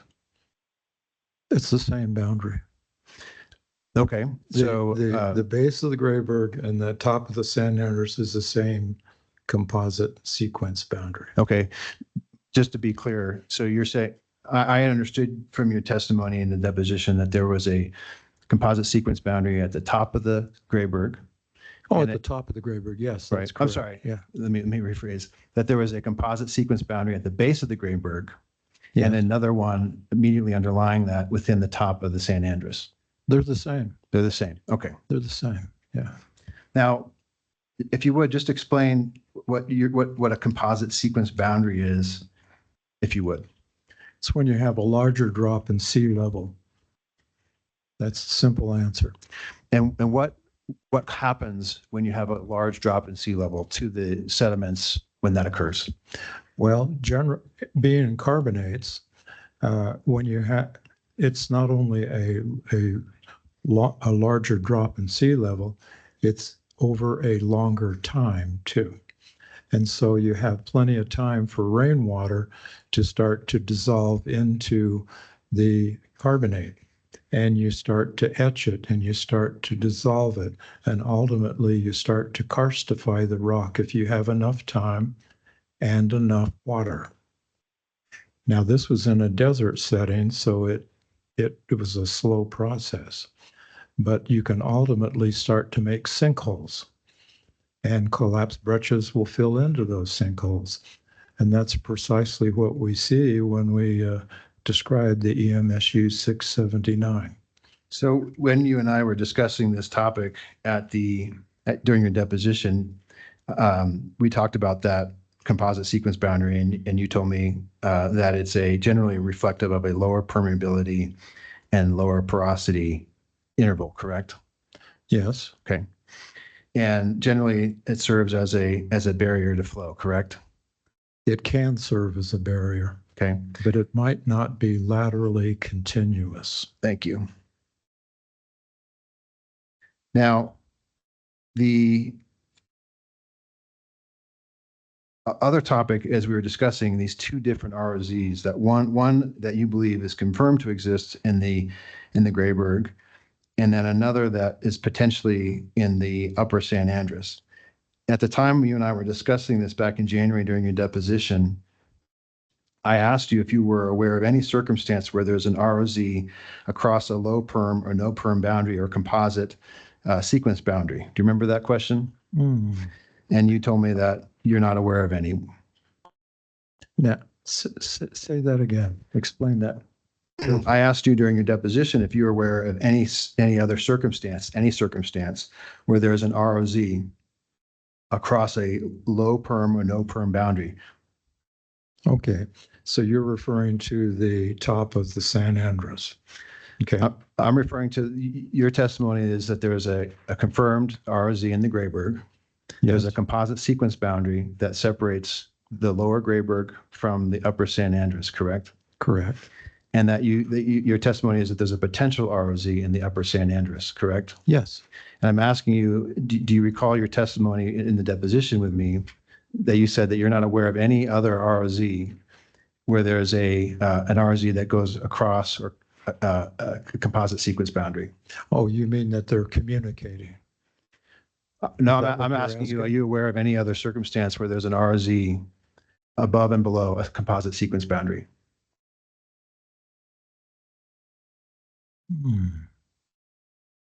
Not off the top of my head. Okay. There could be. Could be, Could be. I guess, but I asked you that question back in January and you said you weren't aware of one, and now here we are in February and you're still not aware of one, correct? Yeah. Okay. To the best of my knowledge, yes. Okay. And then at the time when we talked about an ROZ, and I think you kind of touched on this in your opening summary, I asked you what your definition of an ROZ is, and you told me that basically it's a residual oil zone is anything that has oil saturations greater than 20% and up to about 40%, or until you get to the point where you have mobile oil. Agree? Yes. Okay. And just out of curiosity, do you have any sense for what oil saturations are required to achieve mobile oil in the EMSU? No. Have you ever studied that? No. Okay. So you're not sure, as you sit here today and you haven't looked at it, what oil saturations would result in mobile oil? No. Okay. And you and I talked about this, and I think you told me at the time you were not aware of any ROZ projects that have pursued ROZ zones with average oil saturations below 20%, right? Yes. And that's still true today? Should be, yes. Okay. And a potentially commercial ROZ is one with a baseline or a lower baseline, a lower threshold at the base of the ROZ of 20% oil saturation up to around the point of mobile oil. Agree? Yes. Okay. Yes. And just understanding conceptually how these ROZs look. Generally, when you go from the top of the ROZ, the top of the interval where it may be defined as an ROZ, you go from higher oil saturations down to lower oil saturations, correct? That's correct. Okay. And in the upper part of a residual oil zone, some of the oil is going to be mobile, generally. Is that right? Yes, and it's how you define the word mobile. Yes. How do you define the word mobile? Well, I would first say that some of these ROZs actually have a little bit of mobile oil in them that has actually migrated back into them. And that's why you get slightly higher oil saturations at the top compared to the bottom. And so when you come in and you try to do these long horizontals and produce them, that's how you get some of the mobile oil out, because there's a little bit of mobile oil in to begin with. Just a little, not much. But that's just my perspective and my interpretation.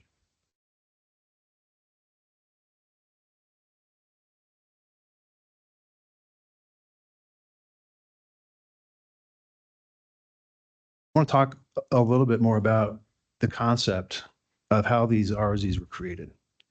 And you gave a little bit of a preview of it in your summary, and I want to get into it some more because I find it fascinating. Okay. And I'm going to put up on my screen and the stuff. Well, let's see. We talked about this during your deposition. Eyesight's good.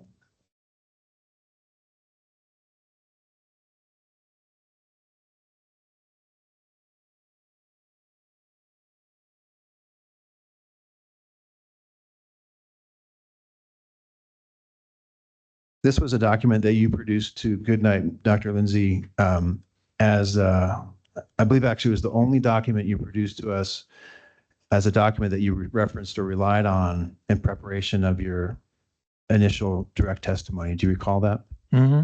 Okay. So this is the sole document that was produced to us that you had reviewed or had referenced or relied on in the preparation of your direct testimony. And I thought it was very fascinating, and I want to just kind of talk through it with you here. This was, I understand, an abstract from a talk that you gave in 2024 at the American Association of Petroleum Geologists annual meeting in Houston, correct? That's correct. Okay. And the first part of the abstract is an overview of the process that the literature refers to as Mother Nature's water flood, correct? That's correct. And it explains the sort of the tectonic mechanism that you discussed in your opening that allowed for Mother Nature's water flood, or this meteoric atmospheric water, to flush through the various formations, down dip, sweeping oil out of the formations, right? Yeah, out of the structural closures. And then it also explains the source of the water, right? Yes. And that would be atmospheric, or what's called meteoric water? Yes. Okay. Then at some point, after multiple pore volumes, I guess, if you would maybe just, I use that term, but if you would explain what a pore volume is. It's, if you look at, say, like original oil in place, there's a pore volume of oil. Okay. So if you're sweeping something, you're putting that much pore volume through the rock. Okay. Okay. And then the catch is how many pore volumes swept through the rock went between 40 million and 16 million years ago. That's an enormous amount of fluid. Yeah, and I think Mr. Melzer, who's here, and some of the other experts who have discussed RZ have given an assessment of dozens and dozens of multiple pore volumes that swept through both the Grayburg and the San Andreas during that period, correct? Yes. Okay. And that's the process that moved the oil out of those formations, down dip, down to the south and east of the Permian Basin, Delaware Basin, into basically into Texas and the eastern side of the Central Basin platform, correct? Yeah, we don't know how far it got pushed, but it got pushed out Right. of the closures. Okay. And that wasn't just the Grayburg and San Andreas. It was any formation that had porosity and permeability, right? That's correct. And I think in the slide that you presented in your summary, you had Guadalupian and Leonardian formations all were included in that sweep, right? What was shown with the pathways was just the San Andreas. When you look at map view, that one illustration. I guess I'm referring to this one B2. Oh, the cross section here. Because I think you're showing here that across the Delaware Basin, you have sweep occurring in the Guadalupian, Leonardian, the Wolfcampian, Pennsylvanian even, I think. You have the opportunity to do that because there was a study done in a field called Indian Basin where they found it was swept down into the Pennsylvania. And then they assumed it was by Mother Nature's water flood. And they had pretty good data to prove that. So just to orient ourselves here, we're looking at a cross section from west to east, I presume looking north. No, this is east-west. And we're looking north. That's correct. Okay, so look, I see west on the left and east on the right. Okay. Yes. And the middle is the Central Basin platform, right? Yep. And approximately based on that, the EMSU would be located just on the sort of margin of the Central Basin platform, correct? Yes. Yes, in the Guadalupian. In the Guadalupian, okay. And what's interesting about the EMSU and its particular location is it's on the shelf margin, right? Yeah, you've got to move that over. Just to the right or to the left? To the right. Yeah, it's a little bit more to the right, you think? Yes. Okay, but it's still on that ramp. It's right on the margin, right there. Right, okay. Right there. So forgive me for my non-geologic location, but I was trying. So that's the approximate location of the EMSU, correct? That's correct. And when we get into your cycling, I think I want you to explore with me a little bit about how the fact that it's on this margin shelf makes the EMSU a complex system, okay? That you spend a lot of time exploring. Mm-hmm. Now, so you told me that the Guadalupian includes the San Andreas and the Grayburg, right? The San Andres is actually in the upper part of the Leonardian. The Grayburg is in the Guadalupean. Okay. So, and just to reiterate, any formation that had porosity along the west side of the Delaware Basin then had water entry into it, correct? It could have, yes. Okay. And that Mother Nature's water flood, as we call it, is what swept all that mobile oil out of those zones, wherever it was, including the structural traps, including out of the Grayburg and the San Andres, right? Mm-hmm. Okay. Now that process continued, as you describe in this abstract, until, and as you did in your summary, until the Rio Grande Rift essentially interrupted the hydraulic dynamic, right? Yes, it destroyed it. Yes. And so that hydraulic head that was pushing all that water down dip and sweeping oil was essentially, terminated, right? That's correct. Okay. Now, what I thought was fascinating is that as a result of that termination and the loss of that hydraulic head, as you described, some of that water that had been previously swept then migrated back and partially resaturated some of the formations that had previously been swept, right? Yes, it wasn't the water, it was the oil. I'm sorry. The water was backfilled and partially resaturated some of those formations that had been swept, right? Well, the water had pushed it out. Then the head of energy went away, and so the oil could migrate back into the trap if it hadn't been pushed past a regional spill point. And in this situation here, I think we discussed during your deposition that you told me that the Grayburg had partially resaturated with mobile oil in the EMSU, correct? That's correct. But not in the San Andres, right? And the San Andres did not. Right. Now, in the abstract, you write that this explains why ROZ plays exist in the Permian Basin, right? Yes. And what do you mean by when you say this, you mean that's the process of resaturation that explains why ROZ plays exist in the Permian Basin, correct? Well, there's the ability to resaturate just a little bit with mobile oil, and that just helps you out. And that's why you have a change of higher oil saturation in the top of an ROZ to a lower oil saturation at the base. Right. Now, otherwise, it would all be the same. If it had been completely saturated, uniformly swept and uniformly pushed out, it should be the same. That assumption is based on the assumption that there was complete oil saturation prior to the Mother Nature's water flood, correct? Yes. Okay. Now,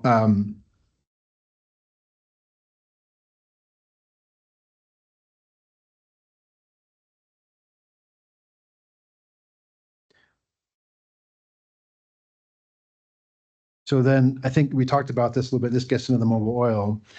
We discussed this during your deposition that a lot of ROZs probably were resaturated, just as you're saying, with some mobile oil, so that when you pump them off with water to lower the pressure, you would get some production. You'd get some mobile oil coming out of that residual oil zone, correct? Yes. Okay.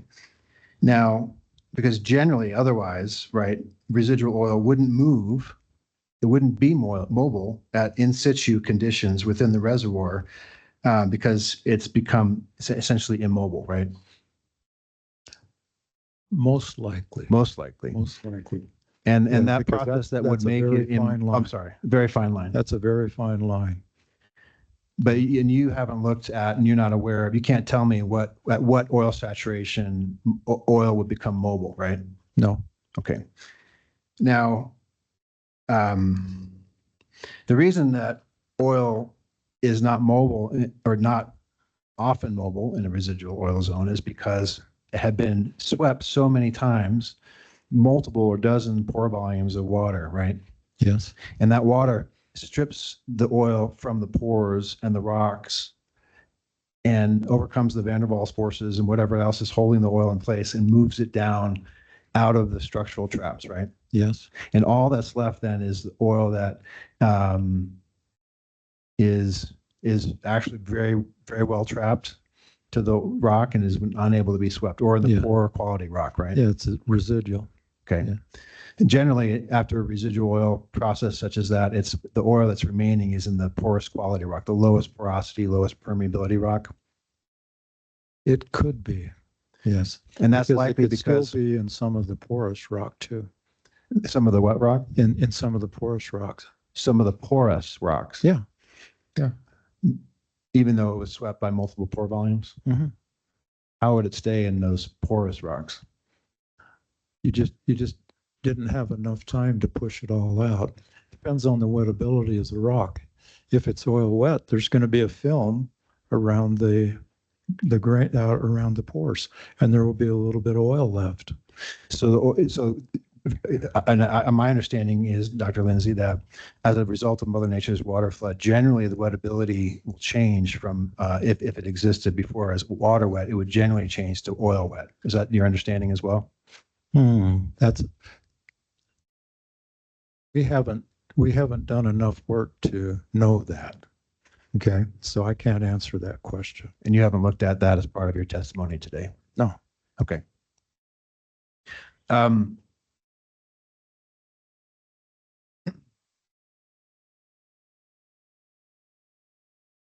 So we talked a little bit previously in your deposition about let me see if I can find.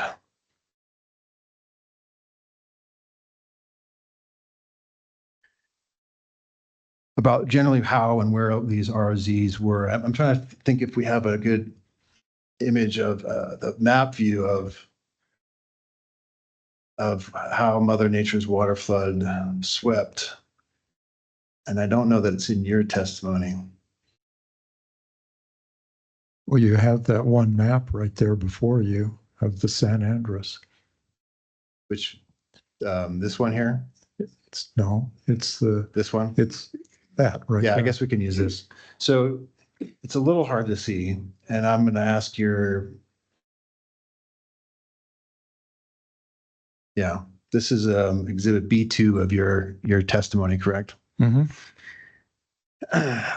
This shows essentially the approximate location of the city of Hobbs, right? Am I pointing at it roughly right about there? Yeah, that's the Hobbs Field, yes. And just to the southwest, I'm doing my best, but approximately where my cursor is that approximately where the MSU is? Yes. Okay. Yes, that whole area right there. Yeah. And you're identifying here on this map or the are different fairways. Mhm. And this Artesia fairway, which I think has two arrows, is essentially where Mother Nature's water flood would have passed through the San Andres and the Grayburg, correct? Yes.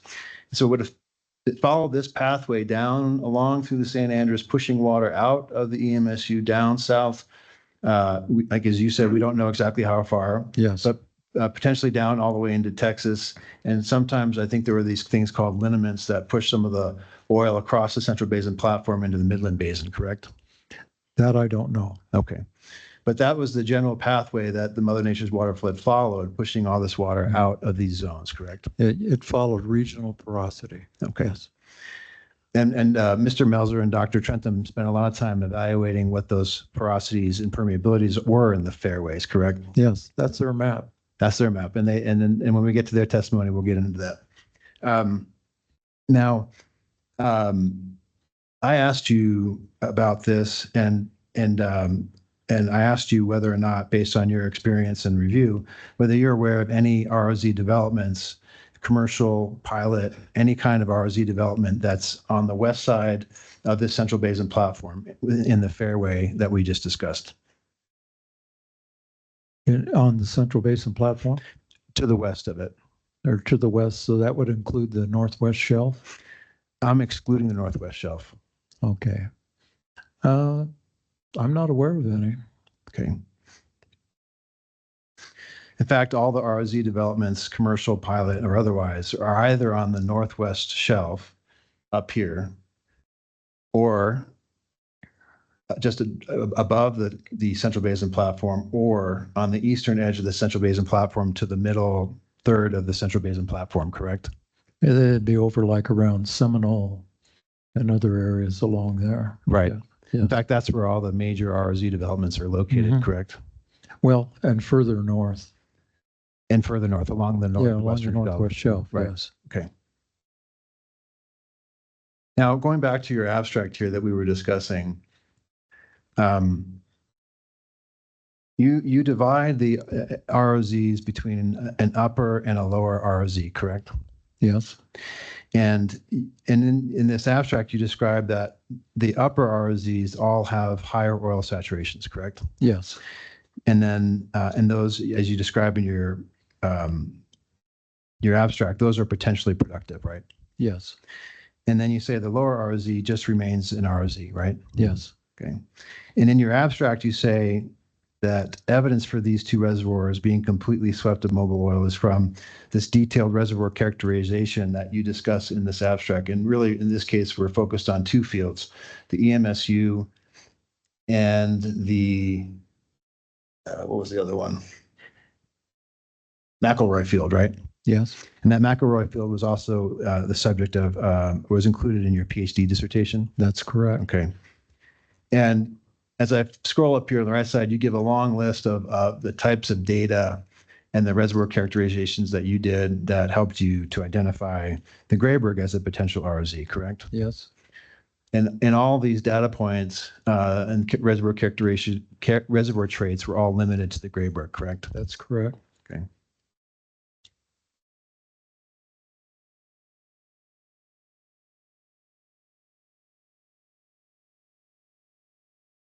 Okay.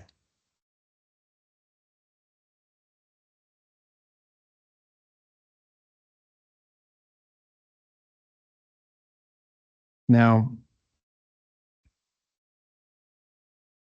I'm going to talk a little bit about Goodnight's, what Goodnight has identified as a permeability barrier that separates its disposal zone in the San Andres from everything above it, okay?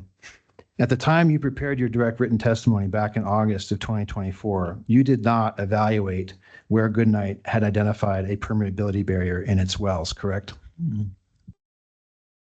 State that again. At the time you prepared your direct written testimony in August 2024, you did not evaluate where Goodnight identified a permeability barrier in its wells, correct? I think that's correct. When you and I discussed it at your testimony in your deposition, you confirmed that you had not looked at it when you prepared your testimony, Okay, right? Do you agree? yeah, Okay. Yeah. Now, Empire did not ask you, as part of your analysis and opinion, to look at that, correct? I don't recall them asking me that. No. Okay. And you did not discuss the location of Goodnight's permeability barrier with any of Empire's other experts before submitting your August 2024 testimony? No, I think we talked about that. Who did you talk about it with? It was with some of the other staff members. Okay, but you did not yourself evaluate where Goodnight had identified a perm barrier in its wells or across the San Andres, correct?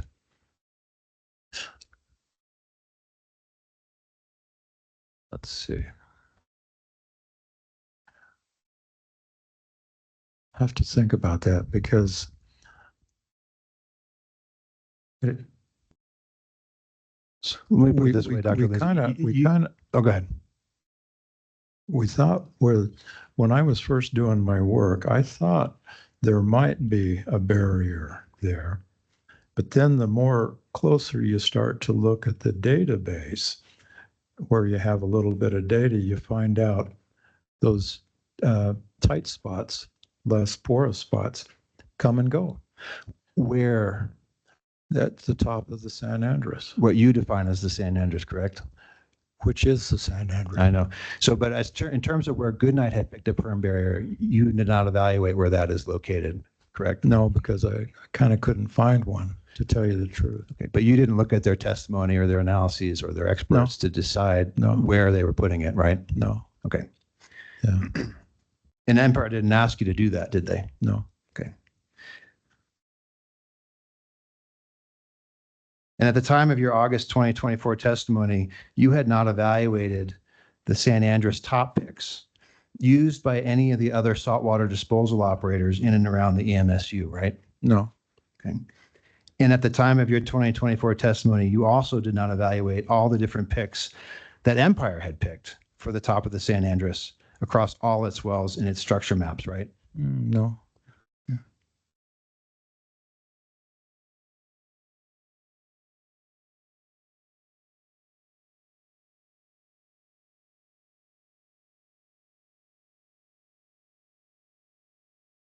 Let's see.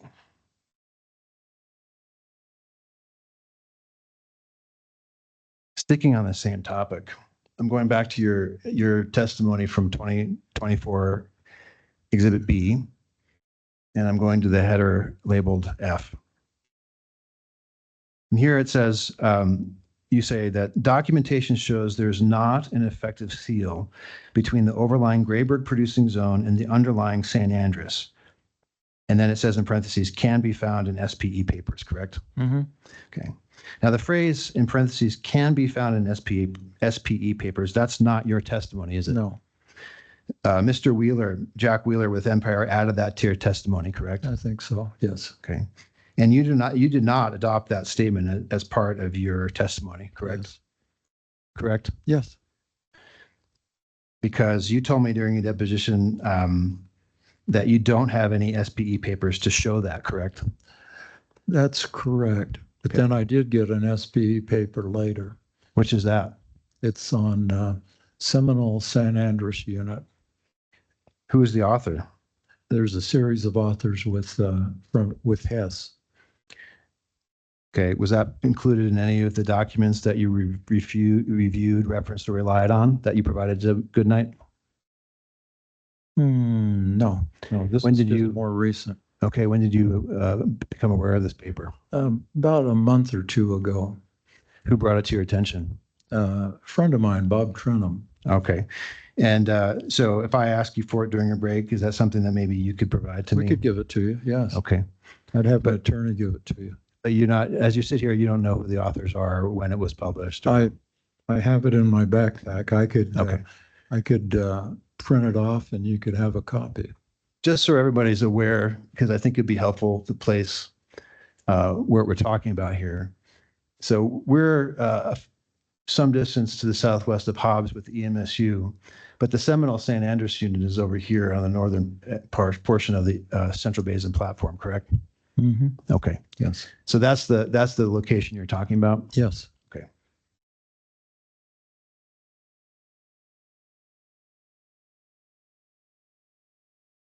Hannibal, because Hannibal and Kirk were both up there. Both of the guys.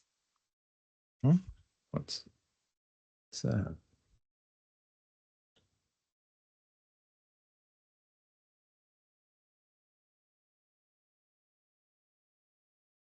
Okay. Now that you brought it up on that SPE paper and you want a copy of it, that's the paper where they compared the residual oil zone via conventional core, sponge core, and pressure core. Great piece of work. And they found that if you're at 18% with a conventional core, a sponge core would find 24% instead, and a pressure core would find 32%. So all these numbers that I've shown from my core analysis is conventional. And that's basically saying there's far more oil there. It's just been swept out by the coring process. While we're on that topic, okay, since you brought it up, I'm going to just take a small divergence in my examination of you to ask you about that, okay? Now, we're talking about two very different locations. The Seminole San Andreas unit, which is up on the northeastern part of the Central Basin platform. Yeah, right? the northeast corner. Okay. And then we're talking about the EMSU, which is on the southwest kind of margin of the northwest corner of the Central Basin platform. Okay.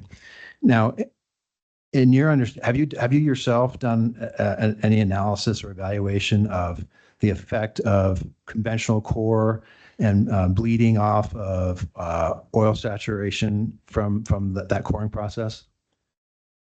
It's a standard thing to know that when you're coring, you have to have a big head of energy to lift the cuttings all the way to the surface.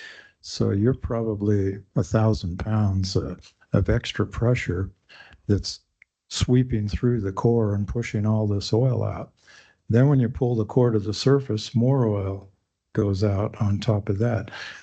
And so the saturations you're looking at are pretty darn low compared to what they used to be. Understood. And I think nobody would argue that there's going to be some bleed, right, from conventional. Yes. Yeah. Right. And that's the beauty of the work that was done in Seminole. And so I guess my question though to you is specifically as to your background experience, have you yourself done any evaluations, assessment studies about loss of oil from conventional core? No, we just know that it happens. Okay. So, and you're based on that, are you aware, I mean, would you agree with me that the gravity of the oil, the viscosity, how much dissolved gas may be in the oil, all those sorts of factors would influence how much oil may be bled or lost from a conventional core? Yes. Of course, right? Yes. And so, so to evaluate bleed or loss from a conventional core, I think it's important. Would you agree with me that it's important to understand what those other factors are and what the nature of the oil is at a question? Yes. Okay. All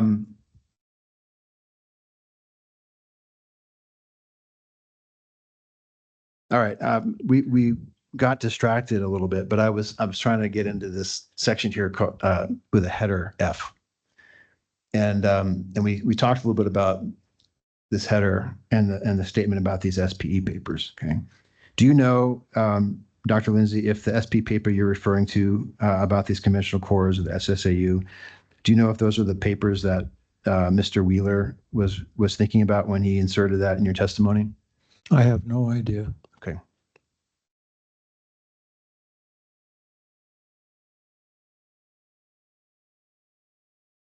Okay. Now, during your deposition with me, and then again during your summary, and in your written testimony, you talked about that it was common knowledge while you were working at Chevron that there were water plumes extending up out of the San Andreas into the Grayburg, right? That's correct. Okay.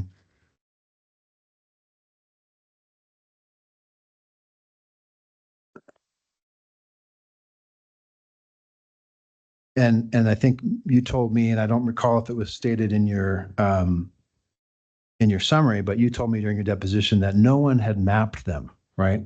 That in the MSU. Yes. Right. Okay. Well, Now, there was one map by a guy named Tracy Love in an SPE paper where he showed higher water saturations versus lower water saturations on a well by well basis, and had an illustration there. How about, do you happen to recall, was that a 1998 SPE paper? It was somewhere around there. Okay. I can't remember. No, well, I'm not sure of the date on it, but it was Love and McCarty. Okay. But is this the paper, Dr. Lindsay? Let's see. Let me look here. Yeah, it might be. There should be a map in there. If you scroll down, there should be a little map of the field. There it is. Okay. Right there. This is the map you're thinking about? Yeah. And this is the map that you, in your recollection or understanding, shows wells that have a higher water cut? Yes. And your understanding is this map reflects pluming of San Andreas water into the Grayburg? Potential pluming, yes. Okay. But that's about the only one, because it was such a well-known fact that no one made a map. And then years later, Tracy and Andrew put this map together that may show where the plumes are.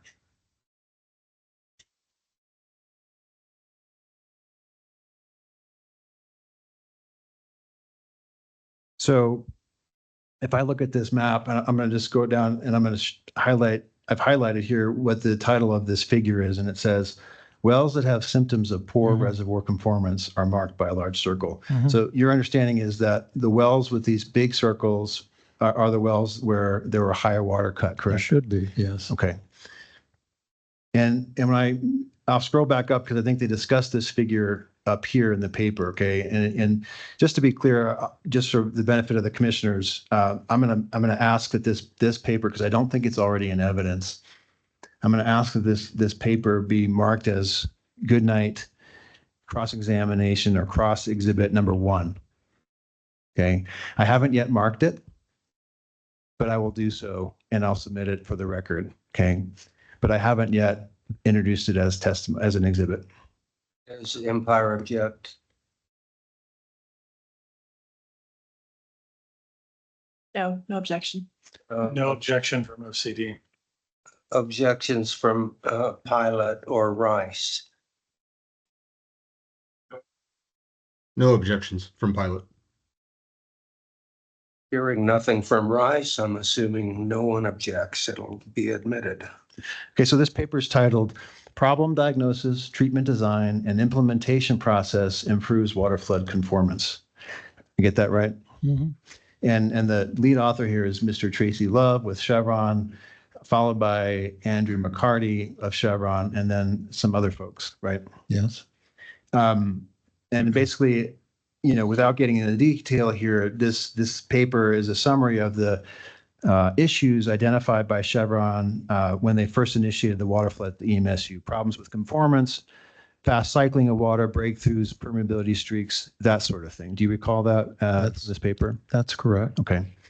And they describe the numerous challenges that they had in developing this water flood, especially from the initiation of the flood, right? And so part of the challenge here that Mr. Love was trying to review in this paper was to explain what those problems were and then how to try to resolve them. Is that your understanding? Yes. Okay. This follows up on earlier work that I did. Right. With respect to conformance. Right. And the they just cycling. followed up on this. Yeah. Yeah, the cycling of the, I don't know, how many, 82 different cycle series? How many were there in the Grayburg? Oh, you mean the little cycles of deposition? Yeah. It's about 88. 88. So 88 different cycles of deposition. And each one of those, is it representative of a sea level withdrawal? Rise and fall. Rise and fall.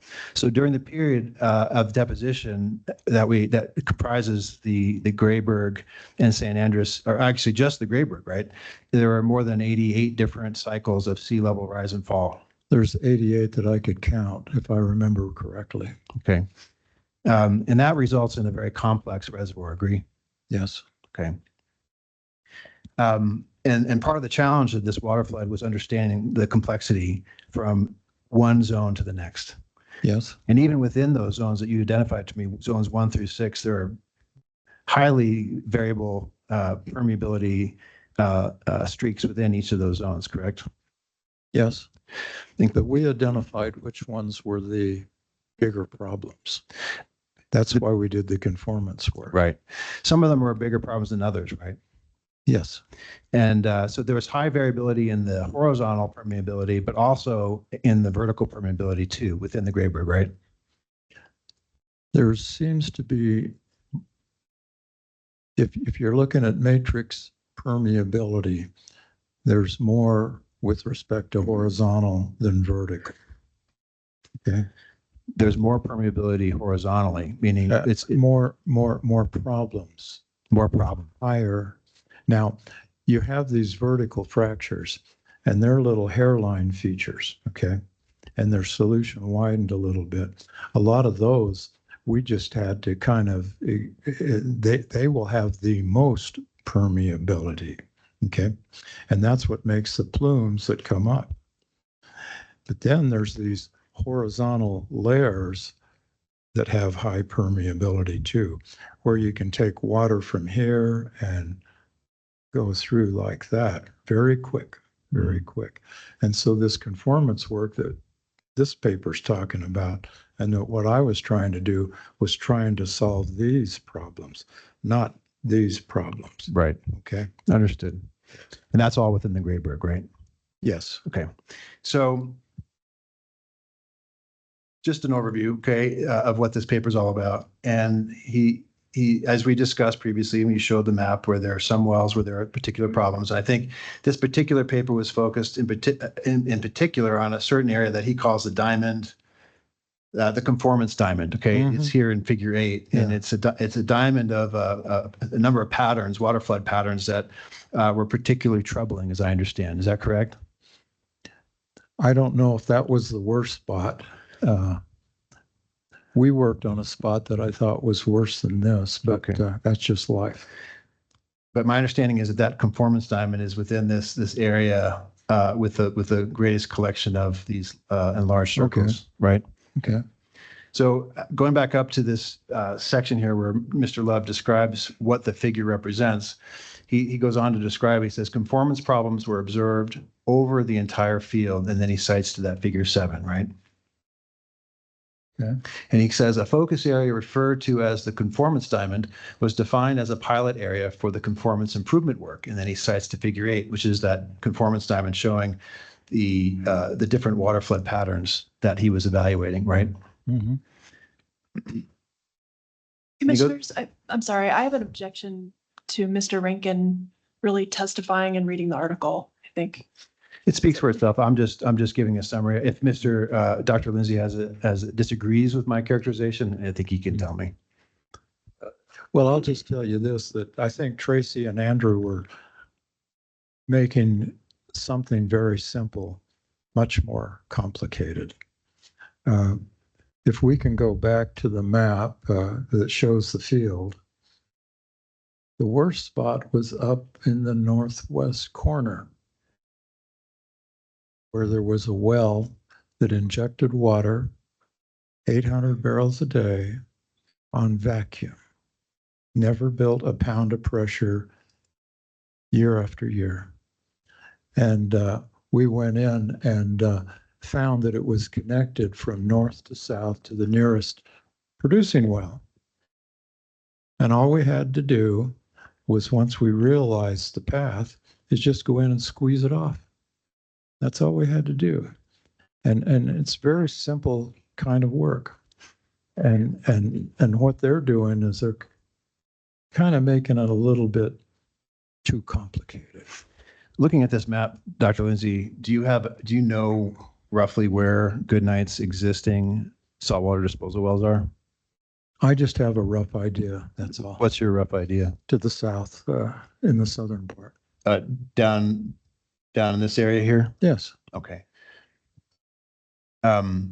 So just going back to Mr. Love's description of this figure, he says it was verified during the reservoir characterization. That would have been your work, right, Dr. Lindsay? Mm-hmm. That the conformance diamond contained natural fractures, injection into a gas cap, and aerially extensive permeability streaks, all of which caused the characteristics illustrated in figures 4 through 6. So 4 through 6 are right above here. And I think that what we're looking at here is a plot of water to oil ratio, WOR, right? Mm-hmm. On the y-axis against cumulative production over time, correct? Mm-hmm. And what we see is where the water injection begins, we see water to oil ratio go high, right? Mm-hmm. And that's not what you want to see in a water flood, right? No.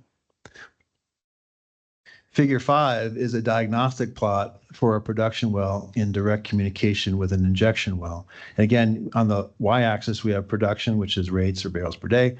And the x-axis, we have cumulative liquid that's production. Figure 6. You're right. I'm sorry. I meant to say figure 6. We have production rates, barrels per day on the y, and then cumulative liquid production on the x-axis, correct? Mm-hmm.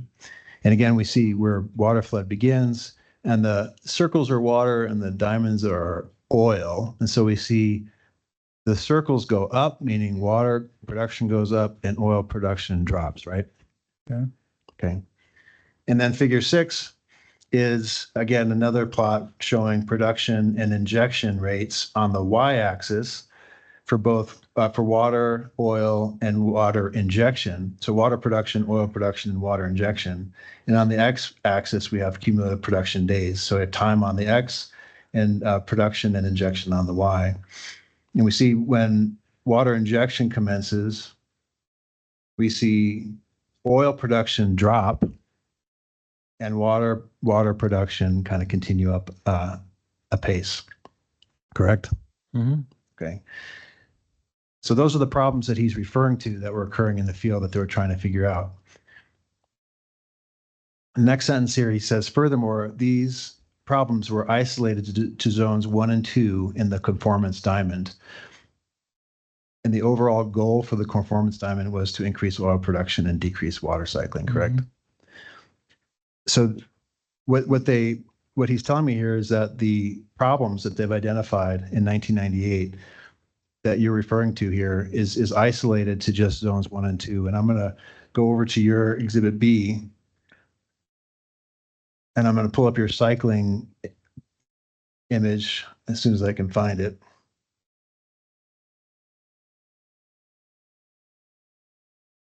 This is that intricate cross section that shows us essentially the EMSU in the Grayburg, correct? And so I think we're looking from west to east, and we don't quite see it as pronounced here, but essentially this is the double humped anticline that you were referring to in your summary. This is stratigraphically hung here. Okay, so it's not as pronounced as the structure. They're separate illustrations. Understood. Okay. Understood. But Yeah. nevertheless, I mean, my point simply is that you can still see the double hump anticline, correct? No, that's an anticline that was growing during deposition. Okay. That was during Grayburg time. So it's That not has structural. nothing to do with the laramide orogeny and making the big double humped asymmetric anticline. Okay, understood. So my point here, though, was to just to orient ourselves to where zones 1 and 2 are, where the problems with conformance were identified in Mr. Love's paper. And on the right-hand side of this stratigraphic cross-section, we see that the zones 1 and 2 are the uppermost zones in the Grayburg, correct? Okay. So in this paper that we're reviewing from 1998, the problems that were identified and the high water volumes that were identified in this figure 7 were all limited to zones 1 and 2 based on this paper, correct? Yes, for that area. Okay. And in this paper, Dr. Lindsay, is there any discussion of San Andreas pluming into the Grayburg? Gee, I haven't read this for, let's see, when was this published? 1998. Yes, I got it in about 2000 or 2004. I haven't read it since then. Okay. So, but I'm not sure if they were talking about pluming, because pluming was fairly uniformly understood that we had lots of little plumes, and those are just vertical plumes that basically go up around one well. Okay. So what they're trying to do is solve a problem between multiple wells that's horizontally oriented in high permeability dolo grainstones. That's the problem they're trying to solve. Okay, they're not trying to solve vertical plumes. I understood this paper to try to it was addressing all the problems that they were having in the EMSU, that they were not getting good conformance, and they were trying to resolve those problems. From what I understand with this paper, they were trying to get the horizontal connectivity under control. That's what we were trying to do before they did this paper, okay, up in the northwest corner.